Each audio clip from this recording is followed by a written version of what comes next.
All righty, sports fans, welcome on in. It is the Sean O'Connell Show here on ESPN 792 on FM. I'm Scott Mitchell filling in for Sean today and tomorrow. We are Utah's proud to be a part of the Utah ESPN radio network and so happy to join your day. We're going to be here for a nice little chunk of the morning and midday. Got some incredible things that we're going to talk about, and we're going to talk with a lot of really fun people. So you want to stick around, you want to do it. In case you miss it, don't fret, because technology is our friend. And it's actually helped us to, you don't miss a minute of anything we say. You just go to the ESPN700sports.com. You can listen live there. You can get the ESPN 700 app. It's free. If it's free, it's for me. And, of course, you can tell your smart speaker to play ESPN 700. We're also on YouTube at ESPN 700 Sports Utah. So really excited. Of course, we are. Yeah, we're 10 days. Wow. You know what's crazy is everyone starts counting at like 100, and then all of a sudden it gets here, and now everyone's panicked. It's like, oh my goodness, it's going to be here forever. Before you know it, and then we're all freaked out, and then guess what? It's over. Like it goes and it's all over, and that's kind of crazy. The Sean O'Connell Show is now brought to you proudly by Big Willie's Sports Bar in Salt Lake. From craft food to craft cocktails, they are the sports bar. Check them out today, 1717 South Main Street. 31 days of football brought to you by Baskin-Robbins. Great football conversation Monday through Friday, covering, of course, the Utes, Big 12, and the NFL. As we get close to the start of the season, we have classic calls every Saturday at 12, leading up to the season opener. This next one is the UCF game, so you don't want to miss it. Okay. Get all that junk out of the way. We're ready to go. I'm in a mood today. I'm talking sports today, and I'm fired up about it. So let's go. All right, here's a crazy thing. Did we get some sound on this, James? Are we working on that? Yeah, we do. Let me pull it up real quick, but I do have it ready. So this is a thought about the sign stealing from Michigan, and should Jim Harbaugh's wins be illegitimate now? That shows that it wasn't just, it was Harbaugh, it was his program. There were a lot of culprits involved, and clearly, what are we talking about here? Sign stealing and all of this stuff? I mean, my God, this is the kind of stuff that happened that clearly gave them a competitive advantage. There is no way to slice it. I would love to sit here and come to the defense of the program and say Paul Feinbaum is off his rocker. He is wrong. It's excessive, but it's not true. Paul Feinbaum is right on the money with what he said, not about the fans, but about what was going on at that program from 2021 to 2023, so far as we know, and it does render the wins by Michigan illegitimate, which means that championship banner shouldn't be hanging up there. They shouldn't be recognized as national champions. We shouldn't even talk about them in that light. And I'm a fan of Jim Harbaugh, the coach. I think he can coach his butt off. But this really, really, really looks bad. And even though he's walking on an NFL sideline, in a lot of people's eyes, he's going to be looked at as a cheater right now because of what the NCAA has said. Paul, and he has to speak about it. He has to come to his own defense about it. It doesn't look good. Okay, of course, that was Stephen A. Smith. If you didn't know, if you've been living on, I don't know, Mars or something, but everyone kind of knows that voice, that sound, that tone. Sometimes he's a little over the top, sometimes not. I'm going to tell you right now, he's dead on this. So initially when this happened, I kind of rolled my eyes, kind of chuckled at it a little bit. I kind of was like, that's kind of the gamesmanship that goes on in football. You're always looking for an advantage. I know in my era of playing football, I was trying to steal signs. I was out there. I was looking for ways, but I didn't employ someone to do it. I didn't have someone go out in advance to other teams. And the more I've thought about this, and quite frankly, when I heard this, it really hit me differently, like significantly different than it had been, because I guess you could equate it to you're going into a test.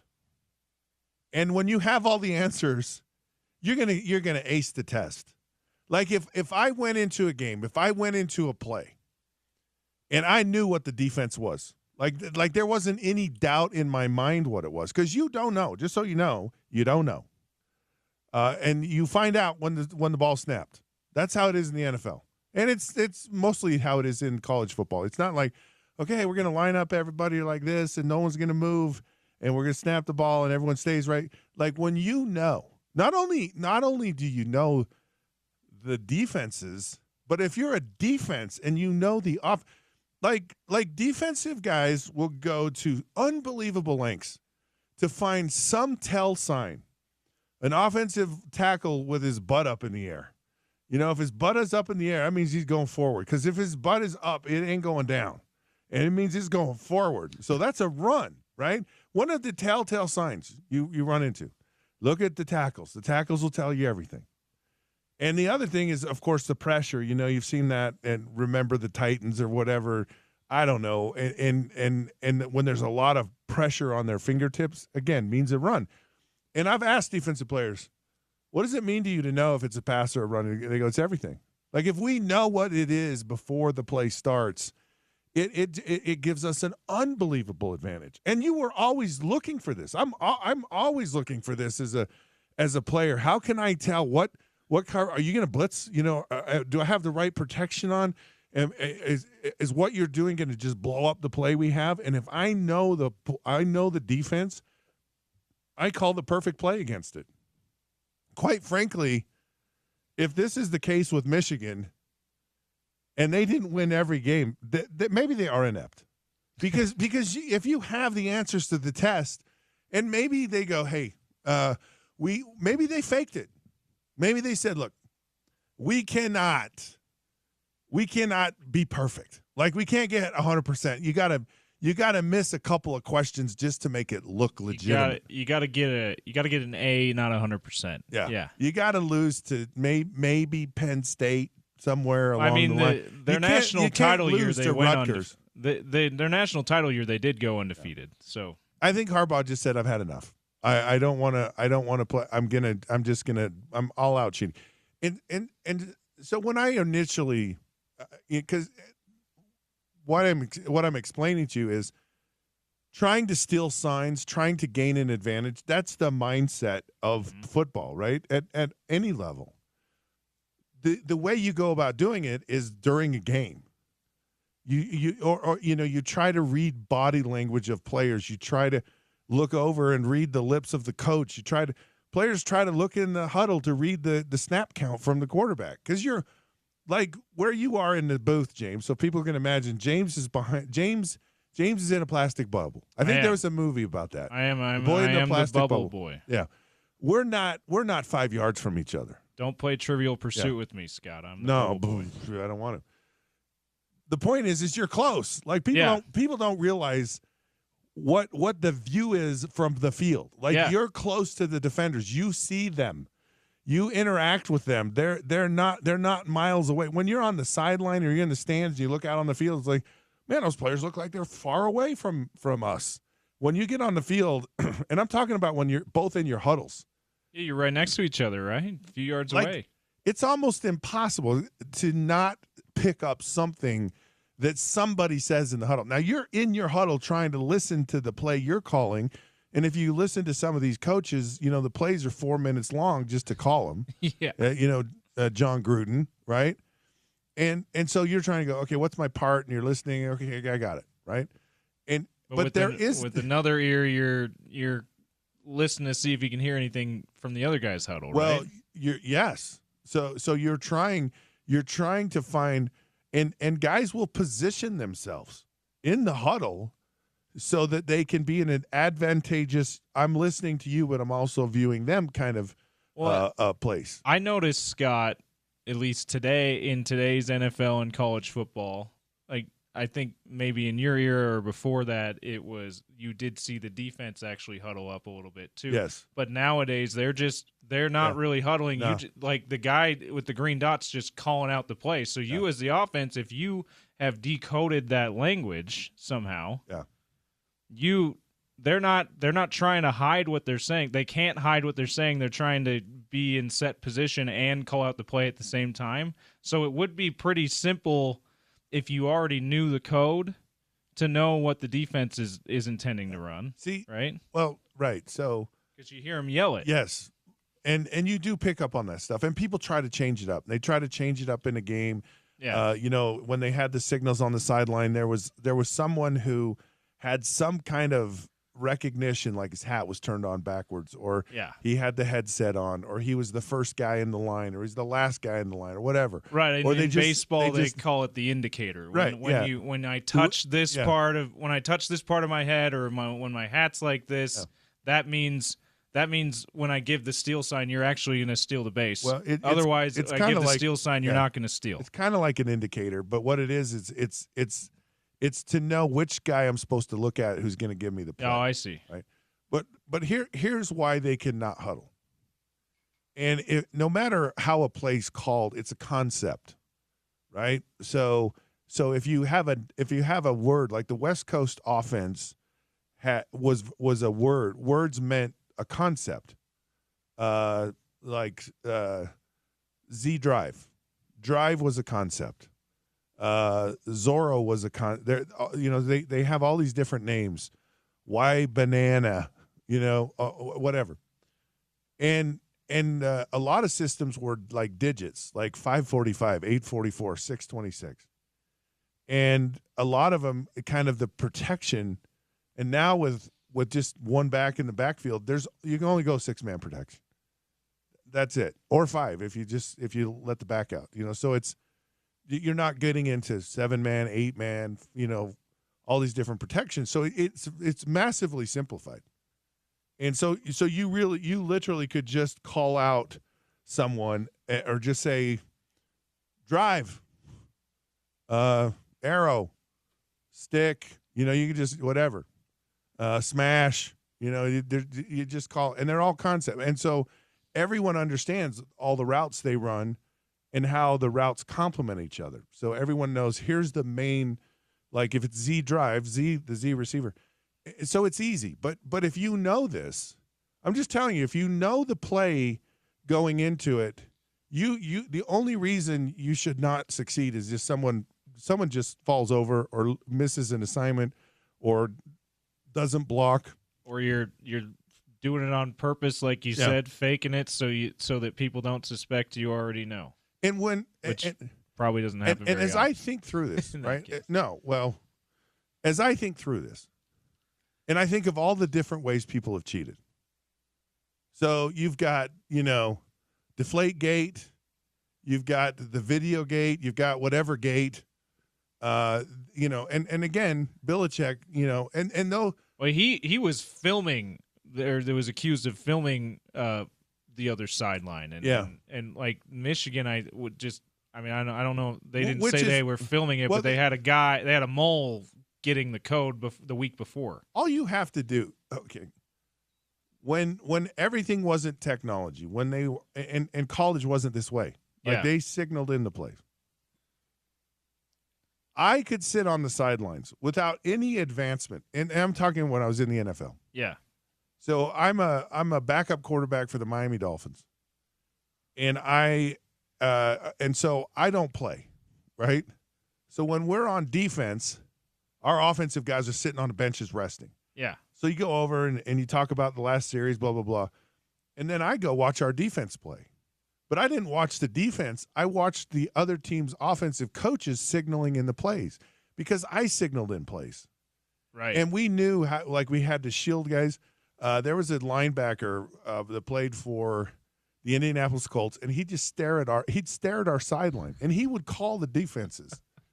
And we're like looking at him, and he's, we're moving and we're shielding, and he's sitting there, and I'm like, and so you could stand on the sidelines, and in a very short period of time, because you didn't want to be wrong.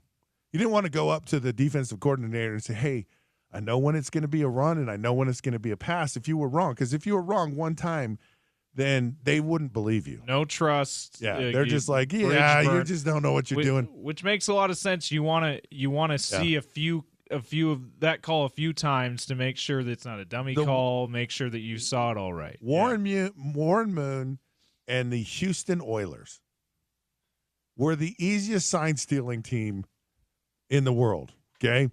And they had this play, and the quarterback, because it was a run and shoot, and he would roll kind of a half roll over the tackles on every play. And the running back in the backfield would block. He'd either block to the front side or he'd block to the back side, whatever. And off of that, they would slip him out into a screen late. And it's really hard to defend unless you knew it was coming. Yeah. And if you knew it was coming, you just nailed it. Now, their signal, why I remember this from back in 1991, I still remember, this is crazy. This is the signal for screen. You can't see it on the air. They basically just drew a box. You can see it on the YouTube stream, though. So this was the screen. And, so you think of, like, it's just like a screen, like a video screen. Yeah. A video screen. The VA and soccer fans will call it the VAR signal. Yeah. Again, it was just, and every time and so we didn't get it the first time. So I went to our defensive coordinator, Tom Olivedati, and I said, you want to know when they're running the screen? He says, yep. And I just stand there and I go, here it comes. It's coming right here. And we just destroyed it. And of course the run. And you told it they're drawing a box. That's the call. Because every play in the run and shoot is a pass, except for the screen and a draw, right? And then they would run like a dive, okay? So this was draw. They pulled a gun, right? Oh so gosh. like a quick draw. And they just do that. That was the guy would be on the sideline. He either go like 3 or he go 2. So it's 3 receivers by 1 and right and left hand up meant what side of the ball, right? So it's not hard to steal My point is it's not hard to steal them. They did when they're out there. They did the gun, draw your gun thing, though. I mean, there had to have been more sophisticated coded signs than that, Scott. And here's the crazy part. They had a coach sitting over there on the sideline. Oh, my God. And they didn't even try to screen it from us. And I just sat there and I just watched the guy. And of course, you have to be subtle about it because you don't want to tip them off that you know. Yes, of course. It's like the Enigma machine. They knew for a long time, but they didn't want the Germans to know that they knew. Yeah. Shout out to World War II history. So really, he didn't care about the passes because he just assumed everything was a pass. He just said, tell me when they're going to run the ball. Tell me when to screen. So you had draw, which means he set because what happens is he sprints out and then he hands it to the back. And they run and shoot. And then the last one was just this, was a dive. And that was it. And they because you can't run any more plays than that with one running back and 4 wide receivers. This is Campbell as the running back. No, this is Warren Moon, who was in the Hall of Fame, who threw for a bazillion yards with that offense that was brutally simple. They were the most obvious with their signs of anyone you remember playing. None of them were over. Look, you can't get so complicated. Like you don't have enough time, right? So your signals can't be overly complicated. Right. Now, the funny thing with us is with Marino, and this is how I was taught. You had to call your own plays. So, but you only did it in practice. So in the game, how it worked was you would look to the sideline and they would give you a suggestion. And if you liked it, then you'd run it. If not, you would just call your own play. Oh, okay. So it just kind of helped you a little bit. So Marino, he's like, okay, come on, guys. Let's, show me the game. Let me see what you got here. So we're signaling plays. And he just looks at you like you're a freaking moron. and he literally would flip us off. And that was his signal. That was his signal. And you knew what that meant. Like it was easy. Like you didn't have to videotape that. You didn't have to go to college. It was pretty clear. He was not happy. It was the not happy signal. He's shaking off your call. Yes. Like the pitcher shaking off the catcher's pitch call. And then he wouldn't look to the sideline for about 25 minutes. And he come over after the series is over. He goes, "Are you guys watching the same game I'm watching? Why are you calling those stupid plays? Like I've never seen anything so stupid in my life." And there was another time where playing the Rams out in Los Angeles and down by 3 touchdowns. And he gets in the huddle and he goes, I'm not running the ball again until we are leading in this game. So we're going to throw the ball every down. And just told him in the huddle. And did. And came back and won. Yeah, you gotta preserve the clock. He's just like, gotta get yards. We're throwing the ball. Yeah. Now, getting back to Harbaugh and his stealing and getting back to Belichick and his cheating and all of this stuff, as I've thought through this, because I don't like to admit Stephen A. Smith is right. Right. And it's very few of us do, Scott. And it's not. It's just like he's just so obnoxious. It's You're the like, delivery. It's just the delivery. It's not for me. It's okay? so obnoxious. Yeah. When someone's really obnoxious, but they're very smart, you have a hard time giving them credit. And that's how Stephen A. Smith is right about this. And I don't know if he was the original one to say it. And I've been a fan of Jim Harbaugh for a long time for a lot of reasons. And I've always felt like he did things the right way. And now I'm beginning total football guy, right? Yeah, football guy's guy. Really beginning to wonder, because I know the ledge that you jump off as a player. Like, how far am I going to go to win, to compete, to get an advantage? Well, it's got to be born out of frustration too. Like, I work so hard to do things the right way, and we have some success, but then we don't have the success I want. I'm just done with that. And that's a great point, because here's the culture we live in. If I don't do it, I have to assume that other people are. Yep. You have to assume everybody is cheating. Now, I played on 4 different teams in the NFL, and they all did the same types of things. They all did, and they weren't like they weren't like egregious, types of things. Like, this is egregious to me. Okay? Yeah. It was like putting silicone spray on your jersey for offensive linemen, so so defensive guys can't get a grip on the jersey. And it was manipulating the footballs. And I will tell you, like the deflate gate type stuff. I never got into a deflated football, but I wished I'd have known. Yeah.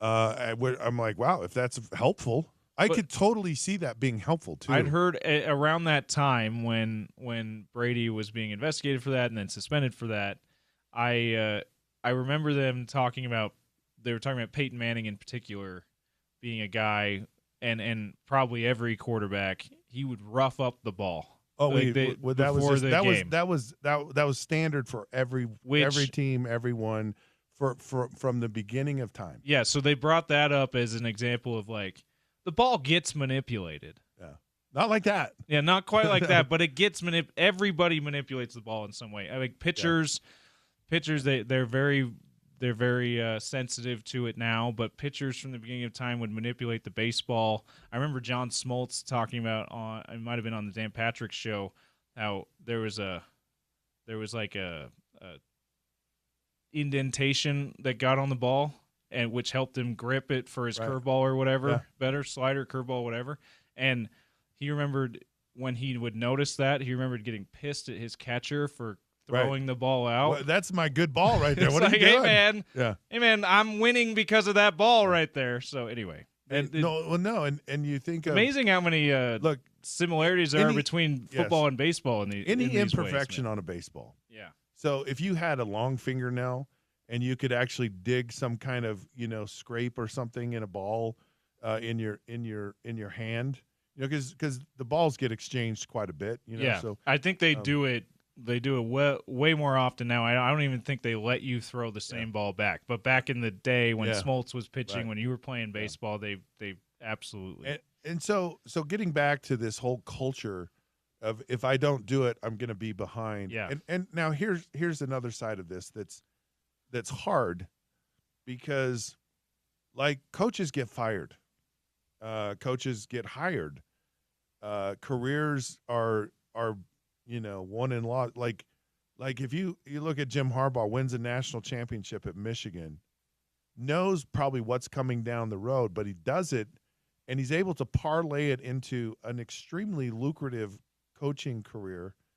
And some guy lost, though. So now the guy there now, or the guy that he beats somewhere, in the Big Ten, loses his job. Like Ryan Day, he could have almost been lost his job over not being able to beat Michigan. Yeah, time last year he was on the hot seat. He was hot as could be. And then in November of last year it was even hotter seat. And it's not about national championships, it's about beating Michigan. Yeah. And so you go, what the heck are we going to go into? And so it's far reaching. It's massively reaching, and the impact it has not only on the field and how egregious of an advantage you get. I would kill to know every time what the defense was doing. Kill to know that. Like it wouldn't even be fair at that point. Not even fair. Because the hardest part about playing the sport of football, especially for a quarterback, is being able to process information. And what defenses do is they try to give you as little time as possible to process the information. So they're moving around, and they don't get to their ultimate look until right at the snap of the ball, because they don't want to give you 2 or 3 seconds to process in your head, okay, this is the play and this is what they're going to do, and I know exactly how I'm going to respond to it, as opposed to I'm trying to disseminate that information as I'm dropping back and 10,000 guys are trying to kill me. Yeah. It is a huge advantage.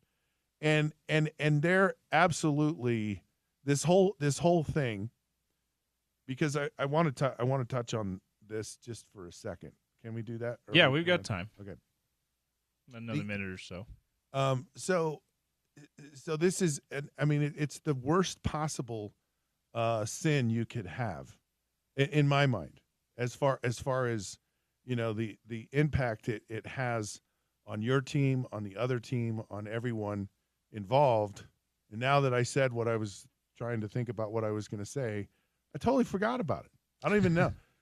My mind is so frazzled by this whole thing. I will tell you.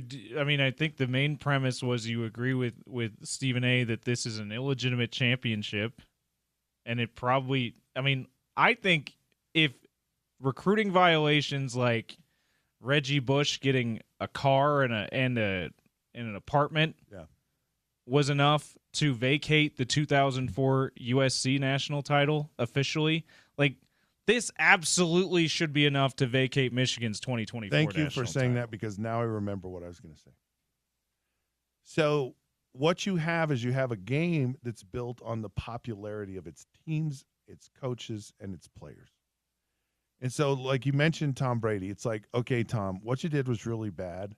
So we kind of have to do something, but we're not going to throw the book at you. Now, why they did it, Reggie Bush, I have no idea, really, because to me, Reggie Bush it's not like one of these things where Reggie Bush is going to Fresno State and he gets all this stuff and they win a national championship. It's USC. Anybody who's any good in the country is going to go to USC. So it's not like, well, no, Reggie Bush wouldn't be there. It's like, yeah, like all the best players in the world go to USC. Especially under Pete Carroll, he really really revived things that way. And so that to me doesn't affect the game as much as it does. I mean, you could argue, well, he's more comfortable in his life. He doesn't have his hair on fire. He's not this starving college student. Who knows the kind of pressure, because the stories and the challenges players have, especially where so many of them come from, weigh heavy on them. And even in college where they're like, my family's really poor and they're struggling, and I'm trying to go to college. I don't have any money. I don't have, they can't really see you're away from your family. That's as a freshman in college, it's one of the most deterrent type of thing, like so impactful to be lonely as a freshman. But regardless, it's nowhere near knowing, like having the answers to the test. That's the best way I'm going to explain this to you. And the only reason you don't get 100% is because you want to make it look good. It's just like the referees that cheat, right? They go, well, we had to we had to make it look good. We just got to make it look good. Speaking of making it look good, what do we have? Who do we got next? We got Lindsay Rhodes from Sumer Sports is joining us next. We're going to talk a little poo-poo today too. I don't know. At some point, we're going to bring it up because it's really good. Lindsey Rhodes, Sumer Sports is next. I'm Scott Mitchell filling in here on the Sean O'Connell Show on ESPN 792 FM.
Hey, sports fans, welcome back. I'm Scott Mitchell, filling in for Sean O'Connell on his show today. Really enjoy when I have the opportunity to get in the captain's seat and grab the con. I have the con. And so it's fun, of course, to drive it, and it's fun to be here on ESPN 792.1 FM. It's the middle of the week, which means it's hump day. And our job is to get you up over the hill and sliding into the weekend. And there's not a better person in the world to help us with that than Lindsay Rhodes from Sumer Sports. Of course, she's an NFL analyst for them. Lindsay, welcome to the show. How are you doing today? I'm doing great. I'm in Vegas right now. Vegas, for a baby. Fantasy football event. Yeah, Women of Fantasy Football. Going to draft some teams, speak on some panels, talking a lot of fantasy football these days. This is a fun time of year when, like, it's all in front of us and everything seems possible, right? Okay, so if you're in Las Vegas and you're doing fantasy football, is it fantasy anymore? Because isn't Vegas where fantasies become reality? I mean, I don't know. It just seems like maybe it's real football instead of just fantasy football. Yeah, there's a lot of different ways to check that box here. I get where you're going. I understand that what goes on in Vegas stays there, so we're all good with that. So if by that you mean goes to bed early after dinner because she's too old and she's spending a few days without her young children, then I hope that will stay here because it just makes me sound like a total dork. No, it doesn't, because I'm not a Vegas person. I go to Vegas, but I go there for the buffets. That's my thing. Buffets. Now I tell you, here the funnest thing I do in Las Vegas. My youngest daughter is in her mid-20s. She's a huge Billy Idol fan. From the 1980s, and so like she loves 80s music, and she's goo for Cocoa Puffs over Billy Idol. So she and her friends, they don't really know or like Billy Idol, but her dad does. Like, I love Billy Idol, right? So my daughter, anytime Billy Idol is in Las Vegas, we are in Vegas at its concert, and we've gone to multiple concerts, and it's hilarious. It's like the funnest thing in the world. We have a ball. So I look forward to Billy Idol whenever he shows up in Vegas. That's my thing. That's amazing. That sounds like such a Vegas trip, by the way. Oh, totally. To go see Billy Idol specifically. Like, absolutely. In a nutshell, you're checking all the boxes of Vegas there. Yeah, and see, in Utah, we can get to Vegas very quick.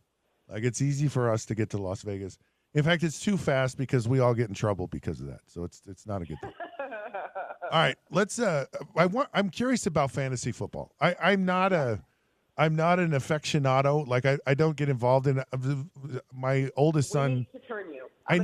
I know I should do this. And my oldest son lives in North Carolina, and they were having their fantasy league draft. So what's the strategy with fantasy football? What are you learning in Vegas about fantasy football?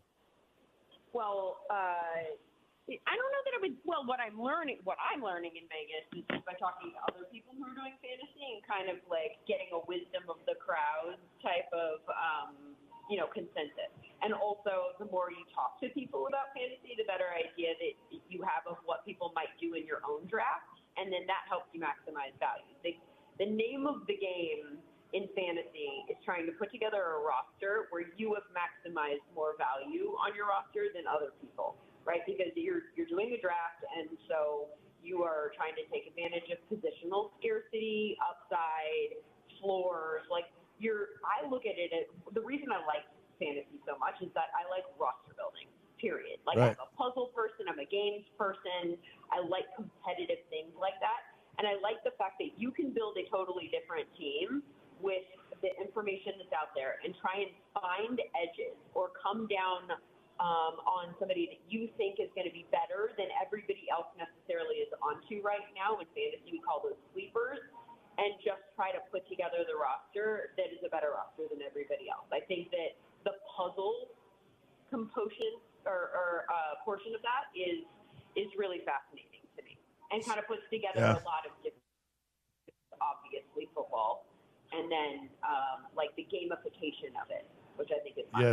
So now I get it. Actually, it just clicked in after all these years. Like, I finally understand. It's like the really good player, they're going to give you production, right? The superstar, exactly. But it's finding that guy that people don't find or pick. So, like, Puka Nacua as a rookie, if you ever picked him as a rookie, you would just like blow it up. You'd kill it, right? Because who's picking Puka Nacua out of BYU as a rookie? No one is. They're not doing it. Yeah. Okay.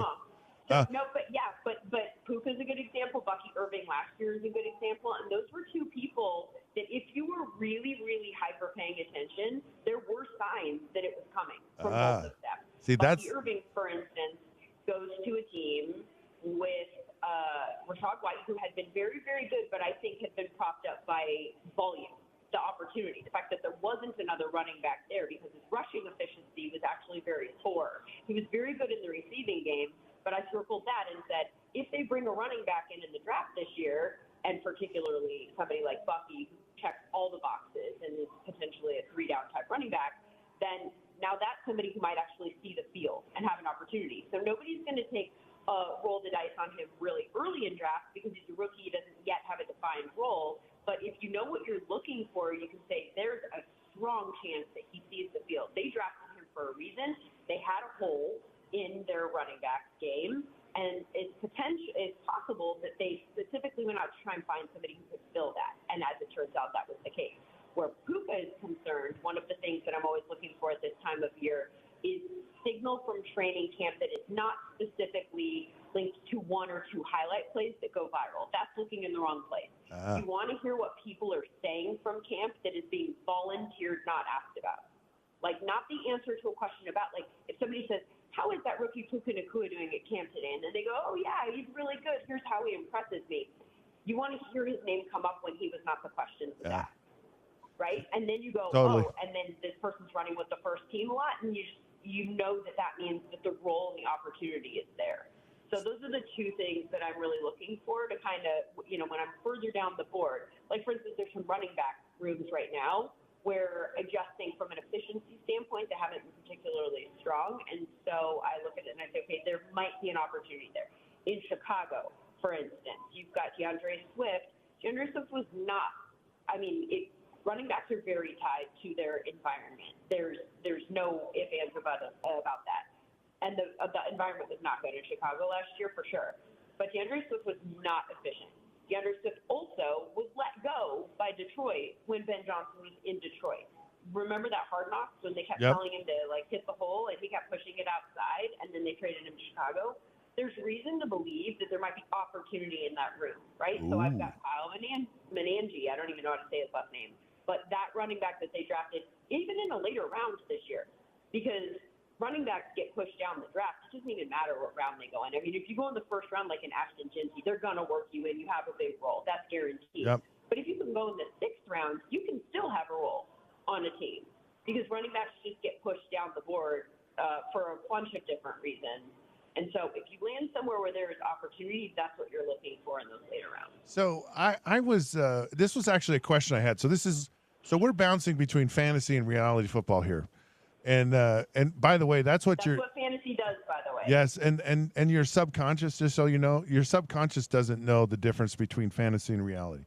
That's why you can have this insanely spooky, terrible, awful dream, and wake up in a cold sweat and just feel like, oh my goodness, I've just experienced the worst thing in my life, and it was all in your mind. It wasn't just a dream. And that, anyways, that's your subconscious, and that's all. It's all about peak performance. We'll get into that later, but. Is there a position for a rookie, and I'm talking real football here, that historically over time has had the most impact? Is it a position or is it just kind of individual? Like, is there one position that just translates for a rookie to do well in the NFL over another one? I think wide receivers hit the ground running pretty consistently. And it's tied to opportunity. I don't know that there's a massive learning curve that we've seen historically for wide receivers, especially in recent years. I mean, we can all rattle off a number of rookie wide receivers who just were plugged in and were big parts of their offense right away and didn't necessarily need to figure it out. I mean, offensive line takes a little while sometimes. That's about chemistry. It's about learning how to work together as a team. And so sometimes that might take a little while. Tight end is an interesting conversation right now as far as that's concerned because I am of the mind that the tight end position is just in an evolutionary period and that we're seeing it change a lot recently. And so historically, trends and patterns that suggest that tight ends take a little while before you can really, like in fantasy, before you can draft them and count on them. I think that's been thrown out the window the last couple of years with a few examples. Sam Laporta in his rookie season last year with Brock Bowers for sure.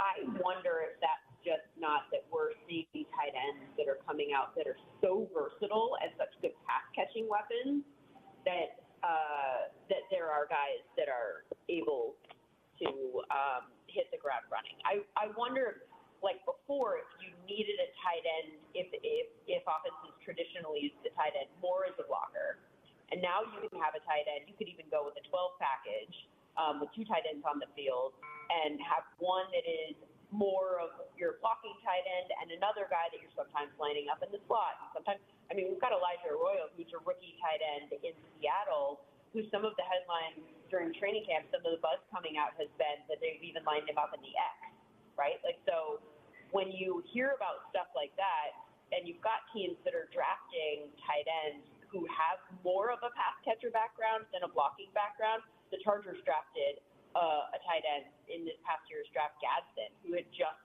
switched to tight end. And I think checks that box also as more of a wide receiver tight end. Then I think that we're in a period of time where I think that what we have long said to be true, which is that you can't count on rookie tight ends, I think that is in the process of changing and no longer being true. Do you think you look at players kind of by a coach as well, where a coach has had a really good history of developing a player, or he looks for a certain type of player? You know, you mentioned these tight ends, and I think of Belichick and all the different tight ends he had with the Patriots, and of course it goes back to Mark Bavaro with the New York Giants, and again they understood the value of a tight end in that he's not going to have the best defender on him most of the time. So a lot of time you just get that disadvantage, and now they're so athletic and versatile. But do you also look at coaches and they just go, hey, this guy's really good with, wide receivers. This guy's great, if you're really looking for a run, or how much does that factor into some of your decisions? Absolutely. I think a few things. One of the things that we've noticed is that, like the offenses that have higher rates of motion and have higher rates of play action also have higher EPA per play outcomes. So in terms of the data, there are some trends or some patterns that exist that suggest that just how creative you get with your offense in many ways actually does lead to the outcome being better for a number of different reasons. With regards to the way that different positions are used and used well, I think that might be linked to some of that kind of scheme-specific stuff, but also I think that sometimes we have a tendency to maybe make too much of that. And we're seeing that right now with the slot, for instance, in Chicago. Just because Ben Johnson was in Detroit and had one of the best slot receivers in the league in Amon-Ra St. Brown, who is, one of the few teams in the NFL whose wide receiver one operates out of the slot primarily, doesn't necessarily mean he's going to lift that up strategically and plop that down into Chicago. What it tells me, potentially, it could mean that. It could mean that that's how he just thinks football should be played. What I am more likely to think is true is that he is adaptable to the talent level of the players that he has. And in Detroit, the best wide receiver was Amon-Ra. So right. We're going to build an offense that highlights Amon-Ra, which is what you want your best coaches to do. You don't want them to try and fit players to scheme. You want them to fit scheme to players. And so I'm likely to think that that's more likely what's happening in that case. So I think what you're saying is true, yes. And I think sometimes we can make too much of that also in some ways. Got it. An interesting development, at least in my mind, was that the Colts named Daniel Jones their starter. Yeah. And of course they drafted Anthony Richardson, a few years ago, very high, very talented, very inexperienced coming into the NFL. I'm curious with some of these like hotly contested quarterback battles that teams have. It seems like on certain occasions that the guy who maybe doesn't get it the first time kind of down the road gets it back again. Maybe I'm dreaming. Maybe I'm just curious. How often do you think that happens? Are you saying Richardson maybe is the quarterback at some point this season? It's possible. Yeah. It just seems like a lot of times that tends to happen when they, the team's not sure and they make a decision. Because Daniel Jones, that to me is, I think, it's the riskier position or decision to make if you're the Colts and and you're he's low ceiling. Yeah, he's low ceiling. right. Like what are you even? He raises the floor for sure. My guess is anyway, but he also caps your ceiling. Oh. And so I look at the Colts and I think people are playing for their jobs there. Like Shane Steichen, Chris Ballard. My guess is that they are in a must-win right now. Yeah. Situation in order to keep their jobs. My concern for the move that they made here is I don't know what this does to keep their jobs. Right. If you win 9 games, are you still there next year? Because is there a scenario right now where you look at this team with Daniel Jones and you say that's a team that's going to make a run? And I think right now a lot of people, what we saw from a reaction standpoint yesterday, is that a lot of people are like checking out on the Colts mentally because they know that the ceiling is capped. Yeah. That said, I don't necessarily. Anthony Richardson's a tough one for me because I so badly want there to be progress made because the traits are wild, right? Like he has so much arm talent and the size, his rushing ability, and the inability to bring him down as a defense because of the size. There's so many things that we can attach upside to his game, but I do think that there's a lot of signal in that this front office and coaching staff has seen so much. They know what he's like in meetings. They know what his processing ability is, and they continue to take him out of the starting job. I mean, I'm going to give them the benefit of the doubt here and assume that they know that he has more upside. And I think that this is an assessment of them saying, but the floor is too low, and we can't do anything because we just can't do the basics. And I do think that sack that he took in his first preseason game kind of told a really scary story for me, and that was that it was pretty obvious that he was hot and maybe didn't understand he was hot or what his hot read was. Like there was an out for him, and he wasn't even looking in that direction, which tells me that he didn't maybe process that this was coming, that there was going to be an unblocked defender, that he needed to get the ball out quickly. And I'm concerned about the fact that that's happening at this stage of his career. We already had a rookie season. We had a second season where it starts slowly, and then we lift you out, and then you are sit on the sidelines and you learn from people who are more experienced, and then we put you back in, and then you have an off season to work on all these things. And then the first time we see you make that type of mental error. I mean, you're quarterback. Like that's concerning to me that you don't understand that situation. Is it not?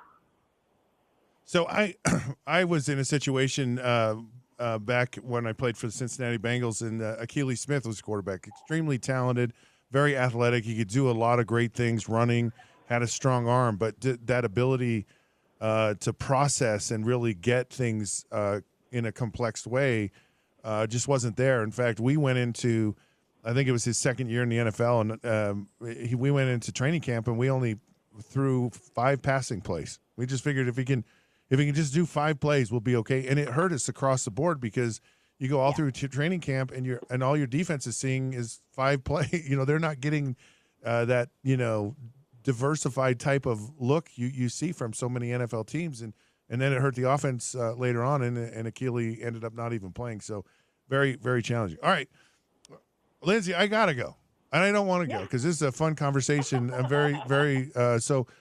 Perhaps we can have you back soon, and we'll chat some more. I would love that. Thank you so much for having me. All right, stay out of trouble in Las Vegas, or just don't tell us about it when you do. Stay here. All right, be good. Thanks. There you go, Lindsay Rhodes, Sumer Sports. Oh, man, the folks at Big O are just amazing because they know how to take care of you. I've had issues I've had with tires before, and they're just great about it. I've also got new tires from them. They do pretty much everything. You can get up to $120 in instant savings now through September 1st on select Nitto, Cooper, Nexion, or Sumitomo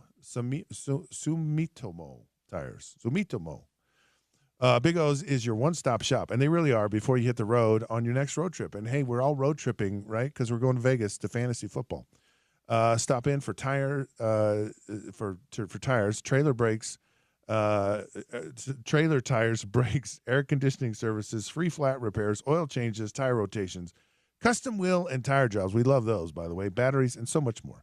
We know tires and service can be an unexpected expense, so Big O wants to make sure your financing options are available to keep your vehicle in tip-top shape. We have no credit-needed financing options to fit any budget in any situation. Big O Tires has tires in stock today and offers the lowest price guarantee on every kind of tire every day. Walk-ins welcome, or schedule an appointment online or over the phone. Visit bigotires.com to find a location next to you. Hey, we got a hot lunch going on here next, and we're going to talk a little poo-poo while we're having lunch. Here on the Sean O'Connell Show, I'm Scott Mitchell, ESPN 792 FM.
Hello, sports fans. Welcome back. I'm Scott Mitchell, filling in for Sean O'Connell Show. For the Sean O'Connell Show, Sean's out of town.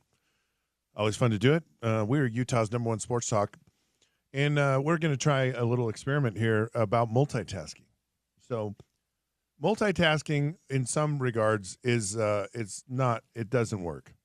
What you essentially do is a lot of things poorly. Now, you need to just focus on one thing at a time. I believe that that's not true because I'm talking on the radio and I'm eating lunch at the same time, which is a cardinal sin in radio. But hey, it's hot lunchtime with Big Willie's. The hot lunch this week, of course, is brought to you by Big Willie Sports Bar.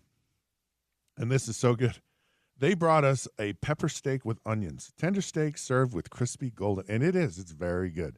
Head over there and try it today. Big Willie's at 1717 South Main Street, Salt Lake. Anyways, unbelievable. So good. So I'm actually I'm attempting, do I dare do this? Is it allowed to do, by the way, James, or should I not? You're gonna try an onion ring on the air? I'm gonna try to eat an onion ring while I'm talking about poo-poo on the radio.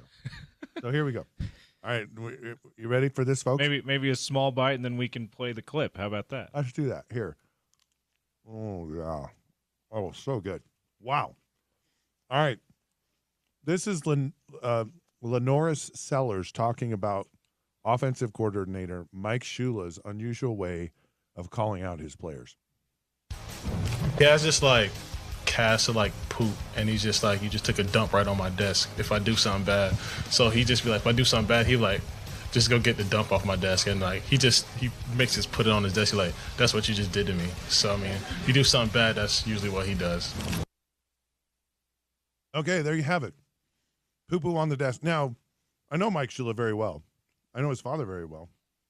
Yeah, son of the legendary Don Shula. Son of a late, yeah, exactly. The head coach of Alabama before Nick Saban brought Alabama back to prominence. Well, when Nick got hired, he gave Mike the poo-poo. That's where Mike got it. Yeah, that's where here's the poo-poo. Nick's poo-poo. It's your parting gift on your way out of Alabama.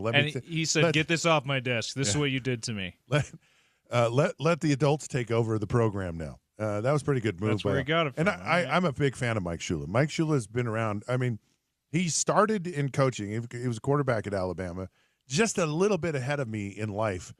And he actually started working in coaching when my rookie year with the Dolphins. So he was there a couple of years, and I got to know Mike. And he's the total antithesis of his father, where he's very cerebral. Now, I listening to this, I really wonder if that's the case, because but I'm always been a big fan of Mike Shula. He's been around, been a lot of schools, a lot of in the NFL, and has done a tremendous job. So he was what Kyle Shanahan was to Mike Shanahan in his coaching career. Little, I guess, as in surgeon terms, he was the Scott for the head coach kind of thing. Yeah, what it is it's nepotism. Yeah. There's no such thing as good coaches in the NFL. They're just related. They're interconnected. It's nepotism. It's incestuous. It's terrible. It's a den of iniquity coaching in the NFL. And I'll tell you, there are some cutthroat things that go on with coaches. And I'll tell you one who did it. Paul Brown. Paul Brown. Not Mike Brown, but the original Paul Brown, one of the, I would say, iconic pillars of the development of the NFL all time. He's a Mount Rushmore person. And, of course, he was a longtime coach for the Cleveland Browns when they were actually very successful. And then he founded the Cincinnati Bengals, and his family now is the Brown family that owns. But one coach he had coaching for him was a guy named Bill Walsh. And Bill Walsh was a great coach, and Bill had an opportunity to go forward in his life and actually become a coach, a head coach. And Paul Brown nixed it, said, no, you're not ready for this. And he did not think that Bill Walsh had the chops to go on and be an incredible football coach. And it took Bill Walsh a long time to become a head coach in the NFL. So, anyways, I'm going to enjoy the rest of my lunch. And they sell poo-poo. And guess who we got? We have poo-poo as well. Not Trevor Riley. He's here. We're going to talk. Maybe we'll talk a little defensive line poo-poo from the University of Utah. So this is the Sean O'Connell Show here on ESPN 792.1 FM. I'm Scott Mitchell. We'll be back around the corner with Trevor Riley.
Hello, sports fans. Welcome back.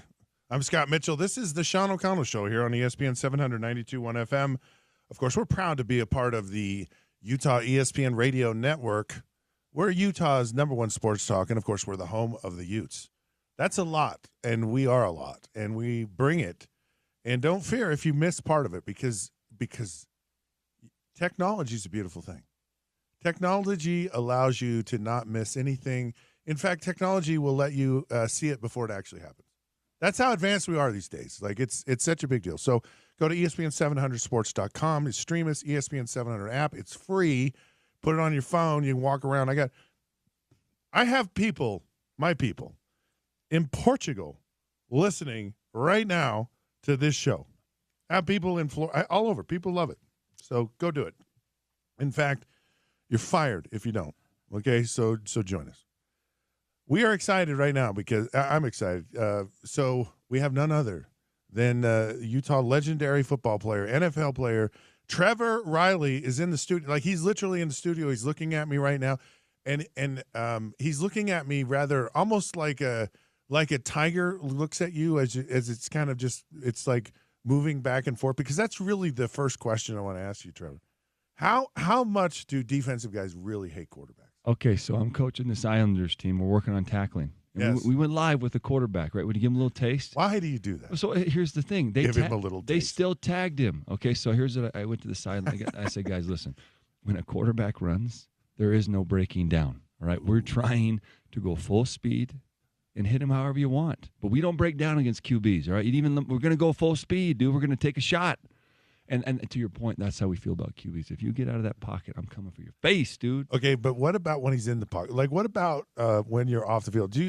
Is it just an on-field thing, or is there's just loathing and hatred for the position? I liken quarterbacks to an older brother who always beats you. Okay? You play basketball, he's always beating you. He's a little bit older. Yeah. And so when you get your shot, right, I got my growth spurt, I'm taking that shot. Okay, but as soon as it's over, we're back to being brothers again, because the quarterback is the CEO of the team. You know that, Scott. Of course. And we don't want the CEO doing toilet work. So we got to make sure we got a good CEO in there. But I think it's like a big brother. You want to take your shots when you can.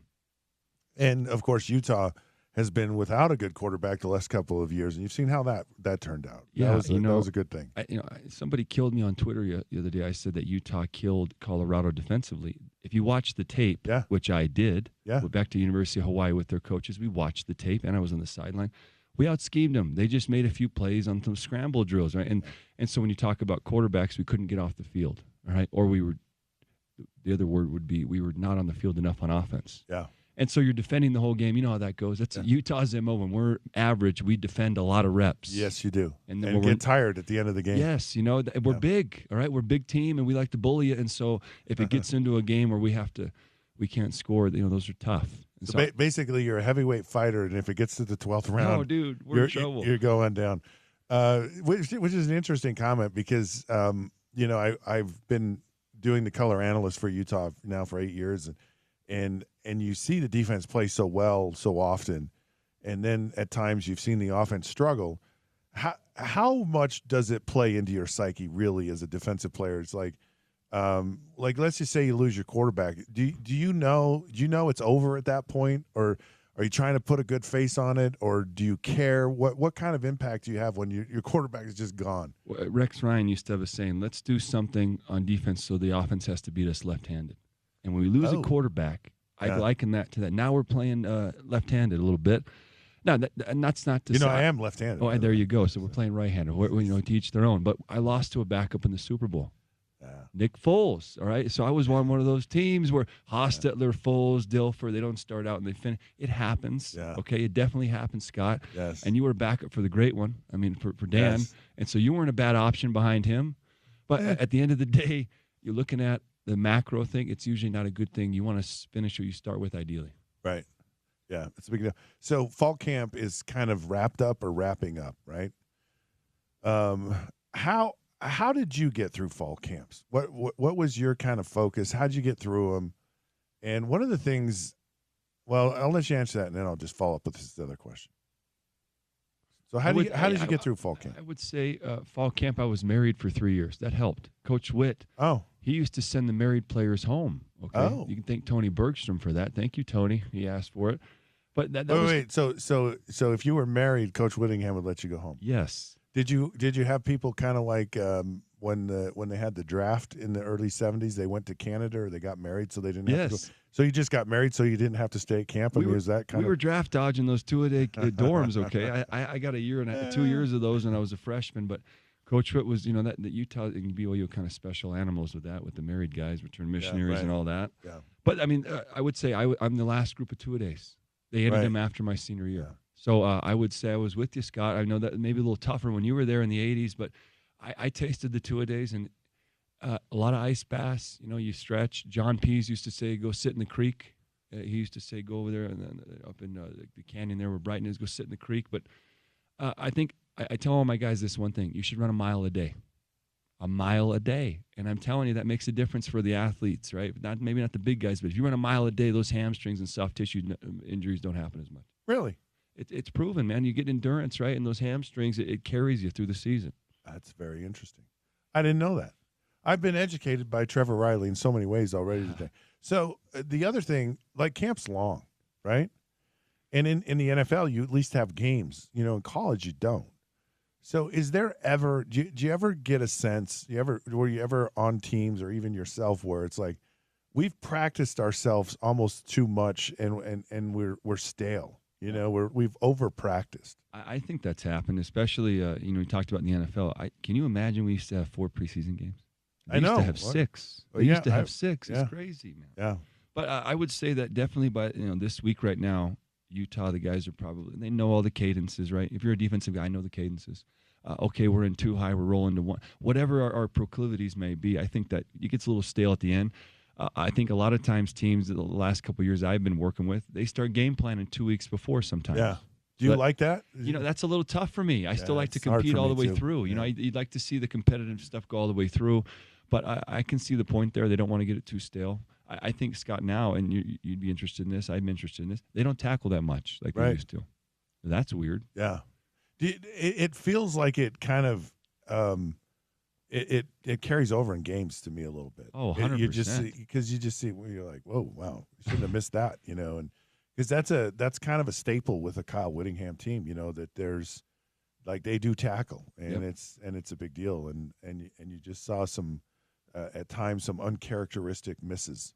100%. We talked about the Colorado game. Just watch the tape, man. Where guys are missing guys, and that's not only to Utah. That's an issue. Right. When you take physicality out of the practice part of it, you're going to have a downgrade in physicality in the game.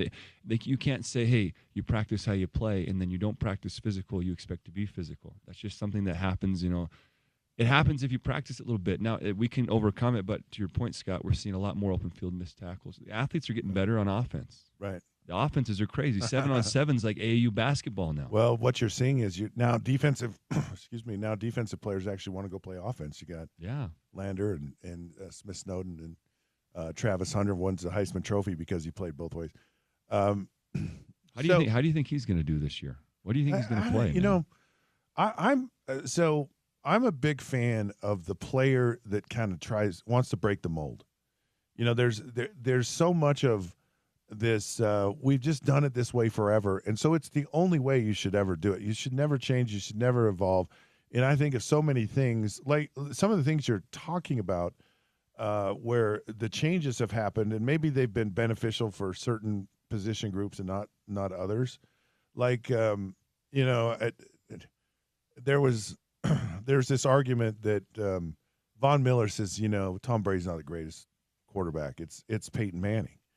And he talks about his production, and I'm like, and the numbers, that these guys put up these days are certainly a product of the change of the rules. Like you don't practice as much. I mean, I think of the wear and tear on just my body as a quarterback. I can only imagine what it is for some of the other very physical positions.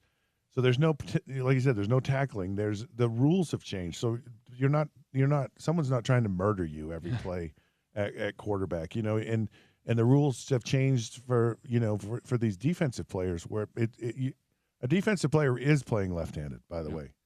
100%. And everyone knows it. I'm an offensive guy, and I know that that's the case. And so these guys just have this massive advantage when they're playing. And I like today's game, but I just see a lot of things, and I want to go back to this tackling thing. It's like, how do you? Where's the line? Yep. You know, because it's, is it a generational thing? It's like, nah, hey, we don't tackle anymore. Is it, well, you also don't have as many scholarship, and I'm talking about college, because even the pros now, I mean, they have 17 practice squad players. They have bigger rosters. So where is the line? Here's what I would say. You got a physics problem in football. There's metal on the face mask. Okay, so if I'm a guy, do I want to hit with the metal on my face mask? And the head's made to go backwards, by the way. Or do I want to hit with my shoulder? And when you talk about tackling, you want to do both, right? So you talk about bottle capping, the screws in your helmet. When you want to contact with your face, you see what you hit what you see. That's what they taught us as kids, Scott. Right. And now that's kind of changing. We're like, well, you kind of got to keep your head out of it. Okay, well, now if I want to be an effective tackler, though, the head helps me secure the tackle. The metal, right? The metal in the face mask is more powerful than the plastic.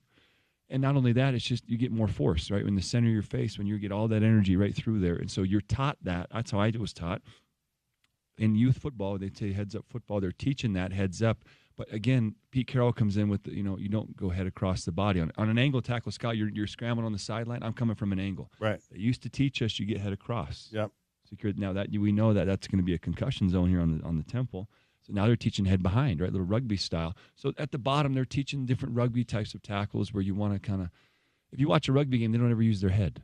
So they always say, why can't you just tackle like rugby people? I say, well, as soon as you put pads on, right, you can run through those. Okay? Right. You can run through those a little bit. Zach Moss is going to run right through that arm tackle.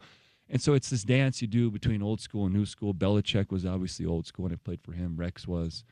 Some of the new age coaches, right, and younger guys, they brought up differently. So I think the game is kind of in a flux here, tackling-wise, because people are being taught both things.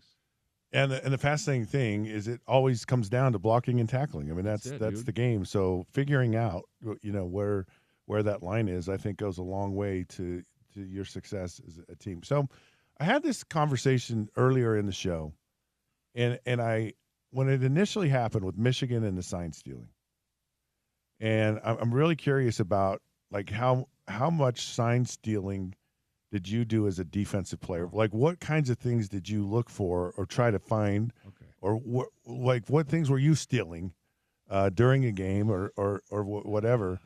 And so as I looked at this, I was like, this is what happened at Michigan's a really bad thing. Yeah. It's like having the answers to the test before you take the test. Like how much for you? So I have a lot of questions about this, but one is how much easier is it for you as a defensive player just to know, is it going to be a run or a pass? Yeah. What kind of impact does that have for you when you play defense? Let's think about the D-line and the linebackers, right? Play action pass is out the window now. Yeah. If I know run pass, right? I'm taking that first initial read step. I don't even need to. I got it. Yeah. So I'm already jumping the route. Maybe that's a pick six versus a PBU or a catch. You know how those curl windows are, real tight, right? Then you move on to you talk about offensively, right? Sometimes they're stealing signs too now. Okay, so on the backside, if I know the coverage, really, Scott? Yeah. Come on, man. I know. So believe me, I understand. And guys, radio is not linear, as Spence always says. What these guys did was called advanced scouting, which is allowed in the NFL, by the way. Yeah. Not allowed in college football. You can't send somebody ahead, right? You can't film other people's signs. At least you weren't supposed to. So there's always that. I think Jim Harbaugh's rationale was, wait a minute here. Everyone else in the SEC has been cheating on every single rule, and you guys want to get me on this one? And so it's this weird dance that the NCAA is doing where it's like the people who are in charge of the NCAA, they used to hand out bags. I came from down south, where I was at Jackson State. The bagmen were at every university. Yeah. And so when you talk about ethics of the game, right, it's already screwed up before the first play even gets played. They got a loaded roster, right? They got a guy in a Cadillac. Or at SMU, they had your boy Dickerson in the Trans Am, right? Yeah. It's a loaded roster. So it's like, wait a minute here. So now I got to be ethical when the game starts. F you. And excuse my, but that's how these guy coaches think. It's Sun Tzu. I'm going to get you before you get me. And so I can see all that, and it's not good. It's not good for the game. But I think that now that money's involved, that's kind of cleaning itself up, actually, because there's now, ethically, we're all on the same level here. Money's money, right? I do want to say one thing about, as we talk about, the ethics of the game. I can call out some individuals who used to coach in the Pac-12, okay, in the Sunshine State, all right, or not Sunshine State, down in Arizona. I'm not going to say which one. They had a huge reputation as some of the original sign stealers. Now, they were really good, okay? So they were good on the sideline, but there was talks that there was other stuff. I don't want to make any allegations. But there was always talk about there's one coach and team down there. When I was at BYU or Utah, you'll like this story. We played BYU. We beat them 54-10. I had a great game. My brother was starting at free safety for Colorado State. We played BYU on a Friday. They had Colorado State's in town to play Utah State on Saturday. So I go up there and Gary Anderson's on the other staff. Sorry, Coach A. He's on the other side, okay? And so I know the staff at CSU. I said, hey, I can help you guys out a little bit here, okay? And so I go on the sideline. You dirty and rat. I'm over there. And, by the way, CSU won the game, okay? So I stole a few signals, okay? And I'm just looking at it right off the dome, okay? And so I took a few, Coach A. I apologize. And they won in overtime, okay? It was dramatic fashion. I'd like to think my 5% got us over the edge. But here's the best part of the story. The next day in the paper, it's me and my brother. We rushed the field, right? And they can see me in a CSU jersey. I'm in the Deseret News, fist up, baby. So sign stealing, I know I've been a part of it in a way, in a very organic way. But the difference between our way and the way I was doing it and the way Michigan was allegedly doing it, advanced scouting, and that's cheating. Bill Belichick got involved with that with the video and the practices, right? There were some allegations there. Wow. Very interesting stuff. Now, when you're talking about BYU, so in 1988, right, Utah had not beaten BYU in 10 years. And so I'm at Utah. It's my sophomore year, and we just trounced them. And we didn't have to steal signals. I hear you. But because they were so good. And this was really in college football. There wasn't anything there's no such thing as film study. Yeah. Like you didn't watch a lot of film, but what we've started to realize was it happened every single time. On first down, they were in cover 3. On second down, they were in cover 2, and on third down, they play quarters, and they did it every pattern every time. So we said, what is the very best play we have against cover 3? This like that we can just hit a home run with. And the same thing, cover 2, and we were swinging for the fences from the beginning of the game, and just put it on them, and so my point is they were so much better than we, like talent wise, they were just better than we were. But you knew the answers, but dude. we had the answers, and we weren't even cheating, at the time. And of course, they in their arrogance, because they were just better than, they just said, we're just going to line up and beat you because we're going to out athlete you. Well, 10 years is a long run. We had a 10-year run at Utah. No, that was a long run. Okay, 10 years is a long time. And by the way, Eric Jacobson, does that ring a bell? Earl Tucker. Okay. Oh, I know. Well, Eric and I went to high school together. Well, Eric and his son Mikey and I were best buddies at Utah. And shout out to Eric Jacobson. 7 picks, guys. Look him up. He had 7 picks one season. He was unbelievable. But that whole thing you're talking about, having the answers to the test, with technology and AI and all this stuff. Now, I just came from coaching big time ball. We were having discussions about, weekly planning, how we were going to use AI, right? And so now you have AI that's getting involved in anticipating what they're going to do. Because remember, as an offensive staff, you talked about Walsh earlier. You want to script your first 15 usually. Right. Yeah. And so a lot of times, you bet your money AI is being used in that. And so on the other side, right, there's AI. There's, what's he going to do in his first? So there's this whole chess match going on with technology and guys who are not that good with it, figuring out, I'm going to beat this guy. It's an interesting thing. And I'll say one more thing about it. Don't think that universities aren't spending, especially athletic programs, big money into that software. Big money. No, it's a conversation I had with a really good friend of mine who coaches peak performance, and he's actually going to come on my show, the Down and Dirty, and we're going to go into kind of this whole, what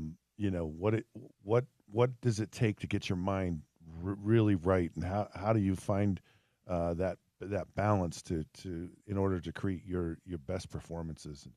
And so I'm really excited. We're going to kick it off right when the season starts. But we were talking about AI, and we were like,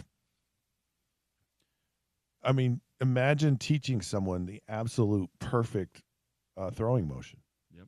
And doing it through AI, and just and like they literally could get, and the technology's out there where you literally could, you could have a guy in the simulation, and you say, nope, it's got to be right here, and you just rep that like virtually. Yep. And you could do it everywhere. You could do it for a kicker. You could do it in golf. You could do it in any sport. You could do it all across the board. And, really, I mean, you probably, that's how crazy it's, how far reaching, but you probably could teach someone how to run at their fullest potential, or you talk about getting your body in the right position to be the safest position to tackle. I mean, it's just, but when you mention this whole thing about, I can't imagine, just go, because I've used AI, and I've had it. I go, here's the scenario, and it's like, wow, that's good. Like, that's better. That's so good. That's like spot on. And I can only imagine go, okay, well, here's the defense, and you put all the inputs in, and then AI goes, you should do this in this situation, this here, second down, you're and you literally could just march up and down the field. Okay, at the 45-yard line, Yeah, well, you talk about patterns, right? Patterns, and all my software guys up there and algorithm guys, that you understand this. When you have patterns of any kind, right? Talk about hacking, right? Breaking passwords. If you have a pattern of certain things, you're easier to hack. Yeah. And so you're talking about hacking, right? We want to hack the offensive coordinator. What's he going to run on the situation? And with AI, it's interesting. I'm telling you, it's because sports is getting caught up in this technology race of who has the smartest AI, who has the best technology, because to your point, you can use it on so many fronts, and you can send guys home, especially in the off season. Yeah. Hey, here's the program, here's the machine, and you can keep track of it. You can literally track the whole thing. Yeah. So I think it's going to free up a lot of time for coaches, but it's also going to make us more into a cyborg sport. Well, you that's where I wondered, like, where does it go? Where does it end? And does it end in a place where you go, yeah, this is unwatchable now, because like I look at so many quarterbacks in the NFL today. And I can give you 5 or 6 guys and go, they all throw the same exact way. Yeah. And I think of my era, and it's like, John Elway did not throw the ball like Joe Montana, and didn't throw the ball like Dan Marino, didn't throw the ball like Jim Kelly, didn't throw the ball like Boomer, didn't throw the ball like Steve Young and Boomer Esiason, both left-handed, didn't even throw the ball the same way, which they both threw it really weird. I'll just say that much, because I think left-handed quarterbacks are weird anyway. All y'all lefties look weird. Yours is pretty smooth, though, Scott. There's some power. You're exploding out of that. Yeah, you and boom. I would sit there on the floor just dreaming about how to throw the football correctly. Well, I would say just one thing. If you think about the NBA, it's not watchable most of the year because it's gotten too efficient. We don't want to see guys jacking threes. You shoot 34%, shoot 7 threes. We're not interested in that. Yeah. And so I think that's happening in football a little bit, right? I think Shanahan, some of these guys are going back to the old school. They're powering it up, right? You're seeing a little more physicality. Philly's bullying everybody, man. All this technology. They're like, yo, we're on quarterback sneak 10 times a game. Now what's up? Try to stop it. Yeah, try to stop it. We got a tailback at he squats 700. What you got? And so it becomes an interesting thing, because the NBA is not watchable. And by the way, baseball wasn't watchable before they changed these shifting rules. It got too efficient. And so the NFL they're going to figure out some ways to calm that down. But the good thing with the NFL is that if you can just punch somebody in the face and harder, you can usually win. If you tackle better, you usually win the game. So so I'll comment on the whole thing about going back. So I had a coach, Tom Moore. He's a legend. Tom Moore is still coaching today, right? He's a legend, man. And it never changes. Like, he's calling concepts that we called in 1995 in Detroit. By the way, I learned in 1990 with the Miami Dolphins that they learned from Johnny Unitas in 1959. Oh my goodness! Right? The Shula stuff. Yeah, huh? I mean, yeah, and so it never changed. And like, I watch it. It's like I had this conversation with Cole Twitchingham. I go, I watch what you all are doing, and it's not like you haven't reinvented the. Like, there's only so many ways you can run a route. Yeah. Right? Ball's out in 2 seconds. Yeah, dude. But the way you call, or the fact, it's like, here you have Saquon, who all of a sudden the running back becomes maybe revitalized. Maybe you're starting to see more running in the game, and it's because everyone now is so geared to how do we stop the pass, and now that makes us more vulnerable for the run. So I think the key for teams in the NFL is how do I get ahead of the curve? Yep. That's it. 85 man. Bears, Buddy Ryan defense, was like, what the freak? This is unstoppable. Yeah, but you can't run the ball. And so like we got to throw it. We got to throw it 40 times a game. Yeah, and if you spread it out, it kind of it's the continuity of the defense changes, and it's very defined in what people are going to do and where they are. But I remember seeing the 46 defense my whole junior year in college. Oh my gosh! We played Fresno State my first game, and they show up running the 46 defense. We hadn't seen it before. And they killed us. I mean, you guys couldn't run the ball. I mean, we couldn't do anything. We're going to throw the ball We couldn't every even time. block the protection. Oh my goodness!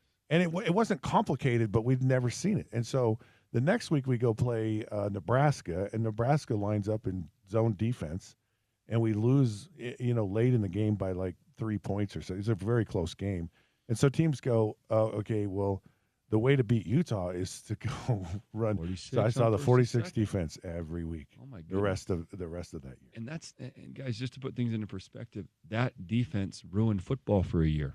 Yeah. The Bears, it did. Not a fun team to watch, right? Yeah. Offensively, they were terrible. They were awful. And the Ravens kind of did this in 2000. Yes, they did. They were terrible. Okay, yes. They had. Dilfer was okay, but I think the first 9 weeks they scored more points than the offense or something. It was something crazy like that. It was insane. Hey, Mickey, I think they scored defensively every single game, at least one touchdown, whether it was on defense or through a special team return. I was so lucky that I got to be a part of the Ryan family for a year, and then I coached with his best friend Jeff Weeks. But very, very special people, geniuses. A lot of them, right? They're all geniuses. Hey, Mickey, can you hear me? Can't say enough about those guys as far as their contribution to the game, Scott. You tasted that in '86, right? This. So we're going to head to a break, and then we'll get you. I was with the Ravens here before they went to Super Bowl. Oh, my goodness. And so I practiced against that defense every day, and I'm just like, I hate all of you here. So it was like we can't even do a walkthrough with you guys. So that staff was pretty legendary. Oh, it was Marvin Lewis was Marvin DC. Lewis, Jack Del Rio. Man. Rex Ryan. And just some great individual. How was Goose? Oh, rest in peace. But how was he? What kind of guy was Goose, man? Oh gosh, if I had hours, I'd tell you, he was the best teammate I ever had. Really? Oh, so much fun. Like I had a ball with him. We lockered next to each other. Oh my! And we hung out all the time. I'll just say this, okay? He was a big outdoorsman. Okay. You wouldn't think it, but because kind of New Jersey, Sopranos city kind of boy. Yeah. I have just so many funny stories. But this one, he goes, hey, I want to go to the Eastern Shore. It's world famous for its goose hunting. And I'm goose, right? Yeah, so we got to go.